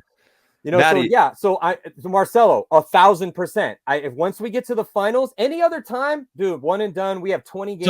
And this is why we still have Split Deck is trying to shoehorn 20 teams into 3 days. That's right. I get it. It sucks, but we have to do it for now. It's fine, whatever. But it's fine. Yeah. Not a fan, but it's fine. You know, we can get all the games in. Again, it's really difficult to, especially when we have weather, which is almost every fucking event. Like, you know, like that. Every event. It's the worst. But yes, but once we get to the finals, I couldn't agree more, bro. I think it should be a best of 5. Should be a best of 5. Best of 5 would be sick. 100%. Yeah. They very rarely happen. And once we get there, like, let's let the sport benefit as a whole from this unique moment. It's like, dude, you got 15 minutes, no one could win. 5 more minutes, no one can win. Now we have, it all came down to this, and it's going to be one gunfight. Oh, dude, hell no, bro. Totally. Like, it needs to be best of 5 or at least best of 3. You know, like, let the heroes come out, bro. We need action. The heroes fought for 15 minutes, 5 more minutes. You know, I mean, to be honest, it's like, all right, you at this point, there's your starting 5 and there's your starting 5. Bring your heroes out, let them go to war, and best of the 5. There we go. I like that. I like that. Yeah, you lock in the 5 versus the 5, and they go at it in one-on-ones to see who's going to take that home. 100%. And then that's amazing. And then, you know, it's best of 5. And I think that would be amazing. Maddie, I'm going to ask you. I'm sorry. I want to hear your thought there. No, the last thing I was going to say is, okay, yes, that will take more time. And as somebody that has to work, of course, sometimes 12-hour long production days where I'm literally talking about things as animated as possible for 12 straight hours, you know, it's on average about 10. I'm down to add another half hour onto that last game because I've been waiting all, 30 hours long to see what happens. So I watched the fucking show for 30 hours and now I get one gunfight and that's it. Yeah. No, dude, you just cheated me out of the fight, out of the finale. Yeah. So that was the last thing I would say about that. So, dude, it would add some to the schedule, but love it. I couldn't agree more, and it adds so much texture, and that's what we're looking for, right? We want to build those stories up. And Maddie, I'm going to ask you for help. I'm going to ask you for help live here on the air. I need your help getting a bright paintball in our game. Oh my gosh, yes. I need your help, dude. I don't know why it's such rocket science. Our paintball is dead boring. It's the most boring paintball of all time. You know what people like? Popping colors, right. Vibrant colors. They like seeing lanes, jumping over lanes, going under lanes. Video is going to be crazy. It adds layers to the game. It adds even more skill to the game, I would say, because now you can read layers of lanes and do different things. 100%. And I just need some freaking help, man. I don't know how much louder I can sound the horn. We need a bright shell. I've been trying to say this for a long time, and everyone has too. Honestly, this is on the paint companies. This is 100% on the paint companies. It's on the league. And if the league mandates it, they have to do it to sell their paint there. Okay, yeah, I'm not saying that that's not the case too. I feel like didn't the league inside? I'm again, they tried, they tried, right? I mean, the league has tried. I mean, the league is definitely, but the thing, it's like there's only so many levers to pull to get leverage against the paint companies. But it's for the betterment of our game. We're trying to make the game better. The one thing I do know, and I've been to a lot of paint making facilities. I've known a lot of people that have run paint companies, and I've had a lot of paintball making conversations over the past 30 years that I've been in this sport. I'm sorry, go ahead, Tyler. I just want to say it doesn't have to be for everybody either. This can just be for the pros. Not everything has to be for everybody. I just need for the pro paintball game to have a bright ball in it, because I think that would make it more difficult though. I don't know. Make all their paint for the event. I don't know. I don't know what it takes. All I'm saying is it needs it. Okay, so that's what I was going to say. If I put my paintball fan hat on and my Matty Marshall calling paintball games or pro paintball player, because Tyler, Marcelo, you and I have had this conversation. I love having conversations with you guys about the intricacies of the game. Totally. From like a coral belt level understanding of paintball. So there's the black belts in jiu-jitsu, and then if you're dude, it's been a black belt for 25 years, you get a coral belt. But so and I've had this conversation with a lot of you guys, because when you guys play, and you guys are two of the best examples of this. I've recently sung both your praises. I'm not just saying this because we're here, but like recently I've had these conversations with people when I'm talking about, like, you guys play two different positions, but you guys are the two of the best examples historically ever, like archetypes. If I were to write a how to play paintball book right now, and I would to put in the roles that you play, what Tyler, you like, I mean, obviously you're versatile, but Pat, recently you've been playing the two on the snake side. You play every point for heat in a team that does rotate dudes, but you don't rotate. And then Marcelo, I was telling this, I think it was on, maybe it was Ryan's podcast, or so I can't remember what it was recently, but I was like, if anyone wants to study mastery of paintball, go watch Marcelo playing for the past 2.5 years. Like, yeah, he's had a great career, but Jesus fucking Christ, bro, the past 2.5 years, like, you've made so few mistakes. So, but when we get into the weeds and we start discussing why is that, part of the big reason of that is because you guys have advanced. And this is why I loved the gunfight. When people used to ask me why I still played back in the day, oh, you won championships, you were a top level player, you traveled all the world, like, why are you still doing this? We're drinking beers with somebody, random fan or whatever, or just people would ask me in an interview or something. I'd say the thing that I love is the gunfight. I love getting to a position, and it's just, and yeah, there's a lot going on. I got to hold a lane down, or I got to maybe move up here. Like, all this stuff's happening, but the purity of the game to me got whittled down into the gunfight.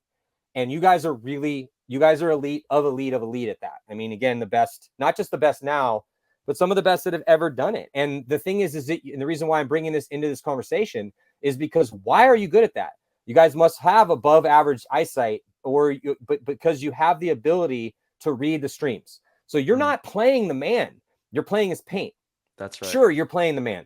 But if that dude is not actually putting an accurate stream back at you, you're going to know in one engagement, oh, well, this dude is like 4 inches to the right of me when I come out this way. This dude, like, and immediately you're clocked in. You're like, all right, that's it. I'm shooting this guy right now because he's giving me his hopper, his first 2 engagements. Again, I'm not playing the man, I'm playing the streams, so, and how much easier would that get? It would actually make it harder for you guys because you've been able to do this with the paint the way it is. But how much easier would that be for everyone else if the paint was like just this majestically bright situation? Now, remember the orange hellfire that we had? That was my favorite paint in the beginning. That bright orange ball is iconic. It's iconic. Even back in the day when the guns were shooting 25 balls a second, you're dealing with like streams. So you would look out at your bunker, and if you knew what you were looking at and how you were a high level gunfighter, is like, yeah, I've got all the variables. Like, I know where that guy is. I know where that guy is. I know what my mirror is doing. And like, I got this all down. I'm in this gunfight. This is what has to happen for the play. But you're watching all of these like streams of paint whiz around. And you're just playing that like it's a instrument, you know, like, or like it's a musical. Yeah, like you're playing it. Yeah.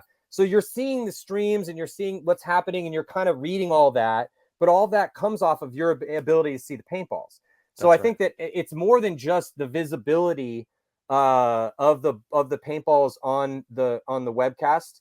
It's also the way that that mindset and that gameplay trickles down to everyone else, and people understand that. And it's like, bro, that's just gonna make paintball even more artistic and more amazing as we move forward. If it's only bright paint, and honestly, it should be that like if you are. And I think that the only way to achieve this is through scale. Because again, if I go, so I was just over here with my, pro paintball player hat on. But now if I go over here and I put my paintball manufacturer hat on, I'm like, Jesus Christ, these spoiled brats want their own fucking paint again. And I hear it. I know. And it's like, dude, you know how hard it is to like, okay, that's going to cost me more titanium because if you want the paintballs brighter inside the fill, it needs more titanium dioxide. I'm not sure the costs on the outside shell as far as making that brighter. Is that going to be more expensive? Probably. So for to get the right sheen on the paint on the outside, don't quote me on that again. That's not my job, but I have talked to a lot of people about this sort of shit. Anyway, my heart goes out to the paintball. I'm sorry for even like honestly having to bring this up, but it's just as a paintball player who loves the game, I'm always gonna look at how we can make the game a better game. That's why it's we like have to. That's why we're doing this. That's why we're on episode 200. Yeah, 100%. And I apologize, but also I think it's super important for the future of our game. If we really truly care about it, we should give it that texture that it deserves. And if it's that important, then dude, honestly, and this is like people hate to talk about this, but this is just also kind of how things work. Like if you're gonna make a car that's safer and you have to put some stuff in the car some electronics that are gonna up the cost of the manufacturing process, then guess what happens? Well, it's safer. That has to get carried on to the consumer, So it's like, okay, if we're going to make paintballs for all of tournament paintball, like it has to be, imagine if it was a mandate for every single paintball league on planet Earth to have there has to be obviously some sort of rule or metric of like how bright it has to be. I don't know exactly how to measure that, but you had a bright, like just say, like Hellfire Orange, right? Now, if that is an more expensive ball, probably is for the manufacturers, then, well, all right. Well, guess what? It's going to be $2 more a case, but think about but it's like when things cost money, man, everything costs money. Dude, my house costs money. These books cost money. This knowledge, like if you want the expert opinion of Marcelo or Tyler, guess what? Pay up, dude. Like that's life. And if you're not used to if you haven't got that message yet, then dude, you're screwed because that's just how things work. Yeah, I think it's a win-win. So the current fill of the paint is amazing. Call me it's a perfect liar, color. Not complaining with that. But what if we made the shell clear so that you don't even have to spend the extra money on whatever it is to color the shell? Clear shell, no dye, no nothing in there. That could be more money too. That could be more money too. I don't think so. It's less material. No, but the thing is so the one thing, again, not a chemist that has to make paintballs, but I have talked to chemists that make paintballs. And I remember went up to do a gig. It's kind of a funny story. I can't remember if I told this on one of your guys' podcasts before, probably after the 5,000 hours that we've done. But I went to Canada, and if anyone's ever been to Canada to go work before, it's not a fun time. And no one had told me this. So I didn't know what the deal was. And I show up at customs in Canada, and they're like, are you here for business or personal? Always say personal, ladies and gentlemen. No matter where you go, always say personal. No matter where you go. And I have a lot of these funny stories with customs in different parts of the world. But like I've been detained by having paintball guns in Tahiti. I've been, questioned in New York for like, why do you have, $3,000 in cash? I'm like, I sold a couple of paintball guns in Europe on my way home. And they're like, okay, cool. Yeah. Anyway, so I've had these funny stories, but one time I go to Canada and I'm going to GI Sports. It was called Pro Caps at the time. And Patrick Spohr and I were going to be doing a how to make paintballs video. We were contracted to do this. Nice. So we fly up to Montreal and at the customs, the customs is like business or personal. I'm like, oh, I'm here for business. And they're like, and again, no one told me what I shouldn't have said that. And so then the guy goes, he's like, as soon as he hears business, he goes, oh, really? He's like, so you're telling me that a Canadian can't do your job? And I look right back at this guy and I'm like, yeah, why do you think I'm here? You know, I mean, like, why would I be coming here if a Canadian could do the job? Why do you think a Canadian company? It's a Canadian company. They hired me to come to Montreal to do this job. So no, a Canadian apparently can't do this job. And the dude, the custom official, looked at me and he was like, all right, Slam, here you go. I'm sorry, sir. Go right ahead. You know, so like have confidence. Have confidence. You feel like you're in the right position. That's a gem. That's a gem. But so then we go to the facility, and as we're walking around the facility, I'm talking to one of the dudes that makes the, you know, he was responsible for making paintballs. Like he was one of the main dudes in charge of making paintballs. And he told me that the recipe for the shell of a paintball and a gummy bear is very similar. It's just the dosage is different. So it is a gelatin based thing. So I just don't know, like Marcel, that'd be tight. Dude, if we could get a clear paintball with just like a really bright fill, that would be amazing. Cause I don't really care whether we get it, you know, the fill's obviously super important because the marking, especially within tournament paintball, but you know, the brightness of the shell for the not integrity, but just the potential greatness of the sport would be so amazing. Because like, again, back in the day, we used to, like when I played, you know, we used to play some tournaments when I was coming up, where we had different, you know, ability to put different paint in. And Marty Bush told me this trick, but he had kind of a fun, dude, Marty Bush is one of the wildest characters of all time. I have some crazy stories about Marty Bush. Yeah, crazy dude. But he would, you know, he used to call everyone Peach. I don't know why, but he would. So, you know, I'm like 20 years old, just got on the team, and he was telling me, he's like, we were talking about paintballs, and he's like, Peach, we used to take a little Gator black and put, you know, the bright color balls in with the black balls. And like, that dude never saw what was coming. Bam, I got there on my pump gun. I'm running up the field and I'm just like, but we used to do that funny too. And I was like, yeah, bro, we definitely, that's a trick, you know? So it's like you have, so if you're going to go play a rec ball tournament and you could find to get like the darkest paintballs possible, mix them in with the tournament paintballs that are as bright as possible. And it's like a hack because you're going to be gunfighting someone and you're going to trick them because they're going to see, orange ball, and then they don't see the black, they don't see the purple one headed at them, and then because it's, you know, darker, and their eyes won't pick it up, and then that's the one that hits them in the face. But that is also a reason why there is a darker shell, because it does have a certain competitive advantage, and that has been the way that it has trended for the last foreseeable past. You know, I don't know how many years we've been shooting the dark shelled paintball, but it wasn't always that way. And I think that just for the texture of the game, someday if it happens, that'd be great. If it doesn't happen, that's okay too. You know what I mean? We're still going to go out there and ball out. But I think it's an important thing. Yeah, the cameras. I agree. Important. I think it's important, dude. I think that is a incredibly important thing. Yeah. I don't think we can again. I don't really think we can overstate the importance of a very, very bright paintball, especially in anything that's going to be filmed. And it because think about it, it's not even just the pros is one thing. But, you know, there's a lot of, like Matt the Gym Rat and some of these super cool divisional influencers, and they're doing, tons of numbers. And so, you know, and they're playing the regional events and they're, getting their own media. And it's like, when you look at some of this super slow-mo stuff that's being shot, then you can really see, because paintball is so difficult. It's so fast. The balls are traveling at 200 miles an hour, 300 feet per second, but break that down. It's like 204. So take a little off it. It's like, 190, 200 feet per or 200 miles an hour.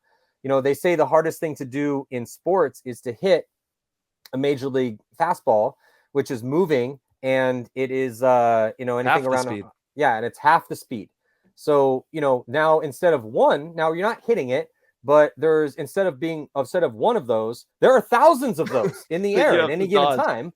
And they're bouncing off of stuff, and like it's, like that's that. But that's kind of again the problem is like, how do you capture those moments? So in slow mo, like when you see it, I mean, I just had reposted a thing on my Instagram today with someone Go Sports posted about Yosh. He moves into the snake, and you can kind of see in slow mo that like the ball goes like right past his head, and right past his head, and then he pulls up, and it's just that's the stuff that you, Marcelo, and you, Tyler, and Yosh, and all these guys at the top level, they're doing that. And you could say that's luck, but a lot of times it's intentional. You're dodging that ball. You are moving in and seeing a stream and moving underneath the stream to get that kill in that second, that split second that happens in a bang, bang moment, which is why it's so hard to officiate. Yeah, but those, totally. So I don't think I don't think you can overstate the importance of a bright shell for paintball, for tournament paintball. Everything else, who cares? Totally. You're gonna go, yeah, sure. You could take the same argument to that, because there's still the, capturing recreational and fun paintball and then showing it to the masses. It also needs to be bright there. But yeah, dude, we're not doing ourselves any favors by having dark paintballs. Period. Well, I love you, Maddie. Maddie. Yeah, dude, I'm just so grateful to have friends like you guys, and this has been one of the greatest episodes of all time. Without a doubt, it'll go down in history. Episode number 200. And Matt, we're so happy we're able to bring you on to round it out. And this episode, like I've told the guests before you, is all about you, Maddie. It's all about this community. It's all about the pioneers and the people that go above and beyond to make this sport great. So we love you, brother, and blessings to you and your family. And we can't wait to see you soon at the next event, rolling up into Chicago. Yeah. And sorry, go ahead. Real Marcelo. Quick. And Maddie, we have to get you on for a full length, serious podcast here soon. It's been way too long since you've gone on, come on the show to have some serious conversations about the game. But yes, absolutely. Thank you for joining us tonight. But let's make that happen in the next month. Yeah, dude, super down. Got all my notes here actually, because I didn't know where this conversation was going to go. I didn't know how much paintball you guys wanted to talk, or which way it was going to go. Where I was going to talk paintball, but there's so many different ways to talk about it. Yeah. Well, I mean, I was like, I got my wife says my tweaker notes. I was looking at those when we were doing the commentating up there, and it is serious business you got on that paper. Well, look, the thing is that I love my job, and and people are like, "Oh, you have the best job in the world." I'm like, "Yeah, I do have the best job in the world, but it takes a lot of work." And this is my 20th year doing this. Damn, dude. Congrats, Maddie. Thanks, dude. Yeah, 2003 was the first time that I did an actual show, Huntington Beach, 2003. But over time, I kind of developed a certain method to things, and it's interesting because when because people have looked at my notes, like, I could put this on an iPad for you or this or that. And I'm like, but then when you watch like Joe Rogan do a UFC, or you watch, these dudes that have been doing Major League Baseball for, 15, 20, 30 years, like they have, they all have like their own paper notes that they take. And it's not just the information, it's the way that you consume the information, catalog it in your brain, put it down on a piece of paper. And then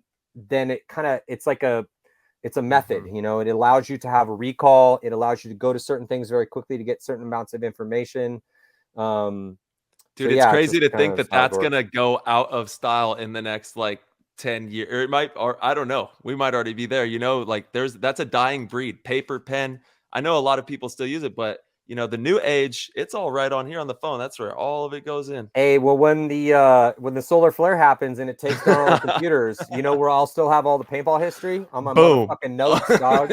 Yeah, exactly. Dude. In these pads of papers where I literally take every single, I have every event on a piece of paper. Because another thing too is for the events, at every event, I have a piece of paper on just a standard notepad where it has every single game, and I take my own score, and then I'll write certain notes down to myself if something happens, or certain things that I need to kind of remember, and I keep my own score because that scoreboard goes down occasionally. We have things that go down, and whatever, if my monitor goes down and I can't see this, but I still need to, as long as there's a camera running and my mic works, I'll be able to keep that narrative going.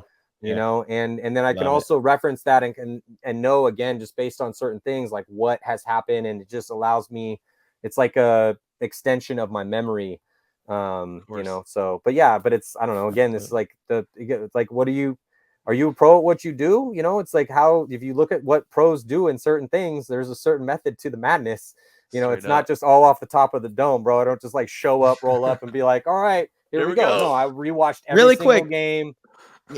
Yeah. Maddie, that's such a valuable thing. And I've learned this in coaching because I was out in New York this weekend coaching Wrecking Crew, and we were playing the Philly layout. So, again, I have I get asked quite frequently how I am able to communicate so well on the field. So, well, first, you do amazingly. It's a lot of, thank you. I appreciate that. It's a lot of effort, just like what you just said. It's a lot of thought about what every single position can see. It's a lot of thought as soon as the layout drops. If I don't know what every single bunker on the field can see and is responsible for, then how can I communicate the right thing to do? I simply can't. It's preparation. It's not, I don't just show up and it's like, oh, I looked at the field once and, I just know what to do from 20 years of experience. It's not that. It's preparation.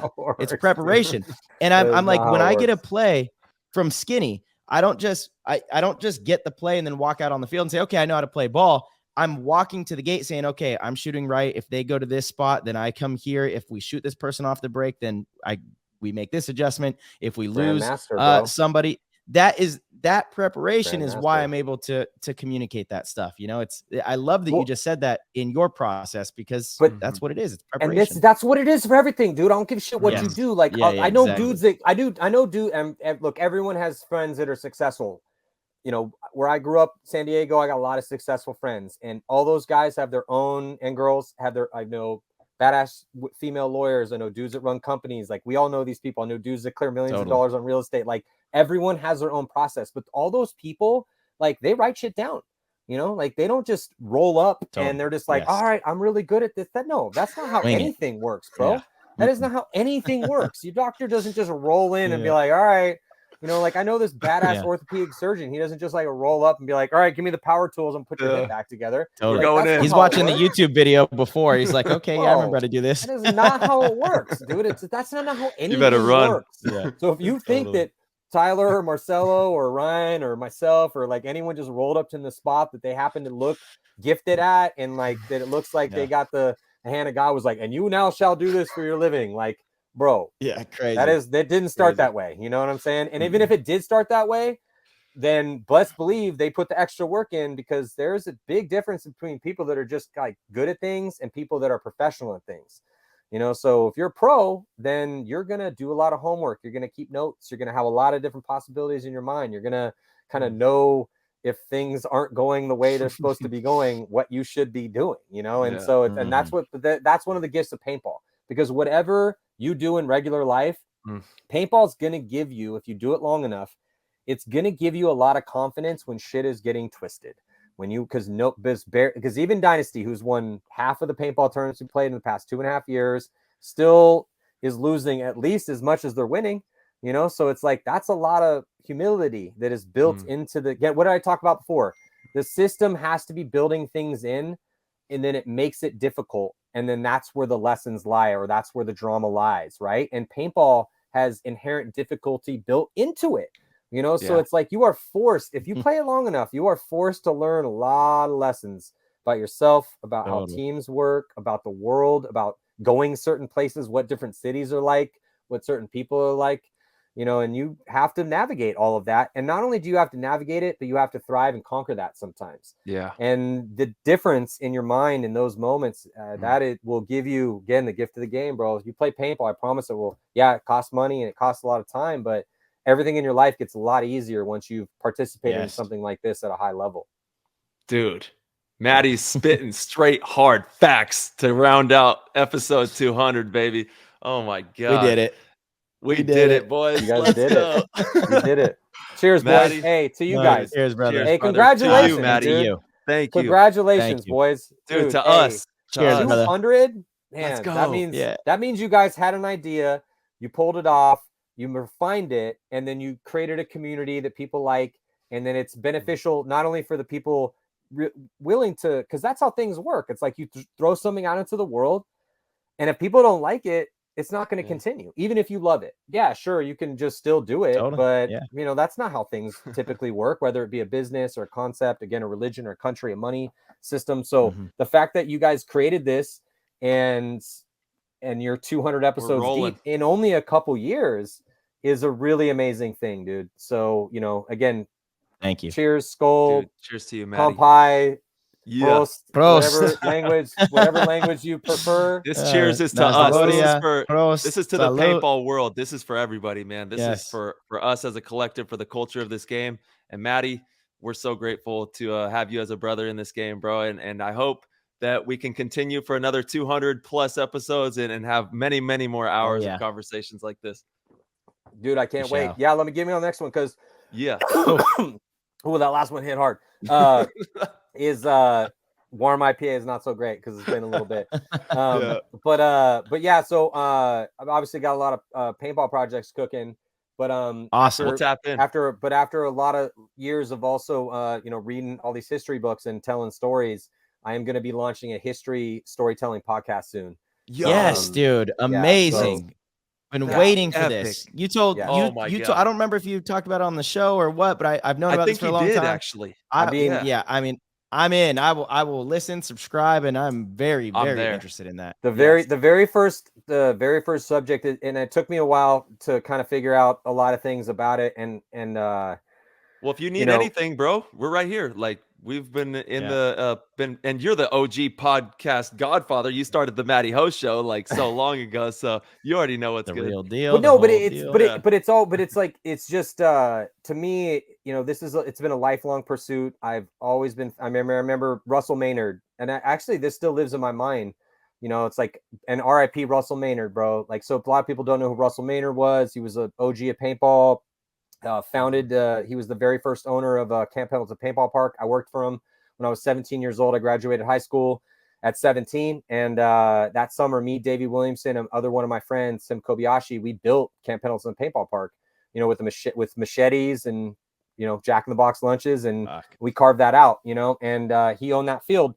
Anyway, but, when I saw him when I was like, mid 20s, and he was like, he kind of looked at me with disappointment almost with all the paintball stuff that I'd done. And as much as a paintball guy that he was, I thought he'd be really stoked that I was like, doing play-by-play for ESPN and doing all this stuff and like writing for all these magazines, and that I used my creative talents to help magnify the paintball story. And he didn't look at it that way. He looked at me and he was like, he's like, Matt Marshall. He's like, when I first met you, you told me that you wanted to be a historian. He's like, why are you wasting your talents? And I was just like, what the fuck, Russ? That's messed up, bro.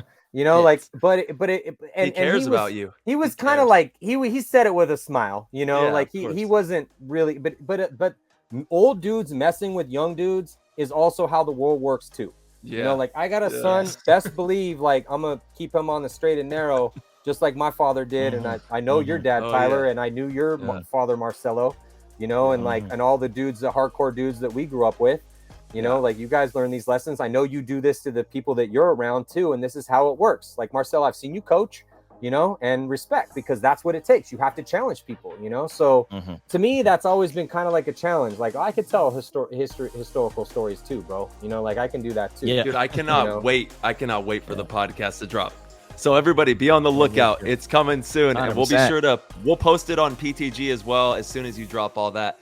And we'll be in contact very soon, Maddie, and we'll have you on for another epic episode. And here's to the next couple hundred. Let's go, boys. Peace. Next 10,000. Love you, Maddie. Later, Maddie. Forever. Love you, brother. So you guys die. Peace, boys. That's it, dude. Peace, Maddie. All right, everybody. Thank you guys so much for tuning in. As always, if you enjoyed the show, please head over to ptgpaintball.com. Click the Patreon link. It's the orange tab in the upper left corner, and become a member. Join the Discord. Get active with us, and become a huge part of the show. All of our Discord members have access to ask questions to the guests. We'll let you know who we're going to have on that week, and you could ask any question that you want. We will ask our guests. We'll let them know who the question was from. The community is also fantastic for any sort of team building or really just trying to find any opportunity within the game. Really just a fantastic community that we have been building. Another great way to support the show is just support the sponsors at the beginning. Use code PLAYTHEGAME with Transfuse, and share anything that we have going on. If you guys share or comment on the YouTubes, we are doing cool giveaways and things like that. So as always, we appreciate you guys, and we will see you very soon.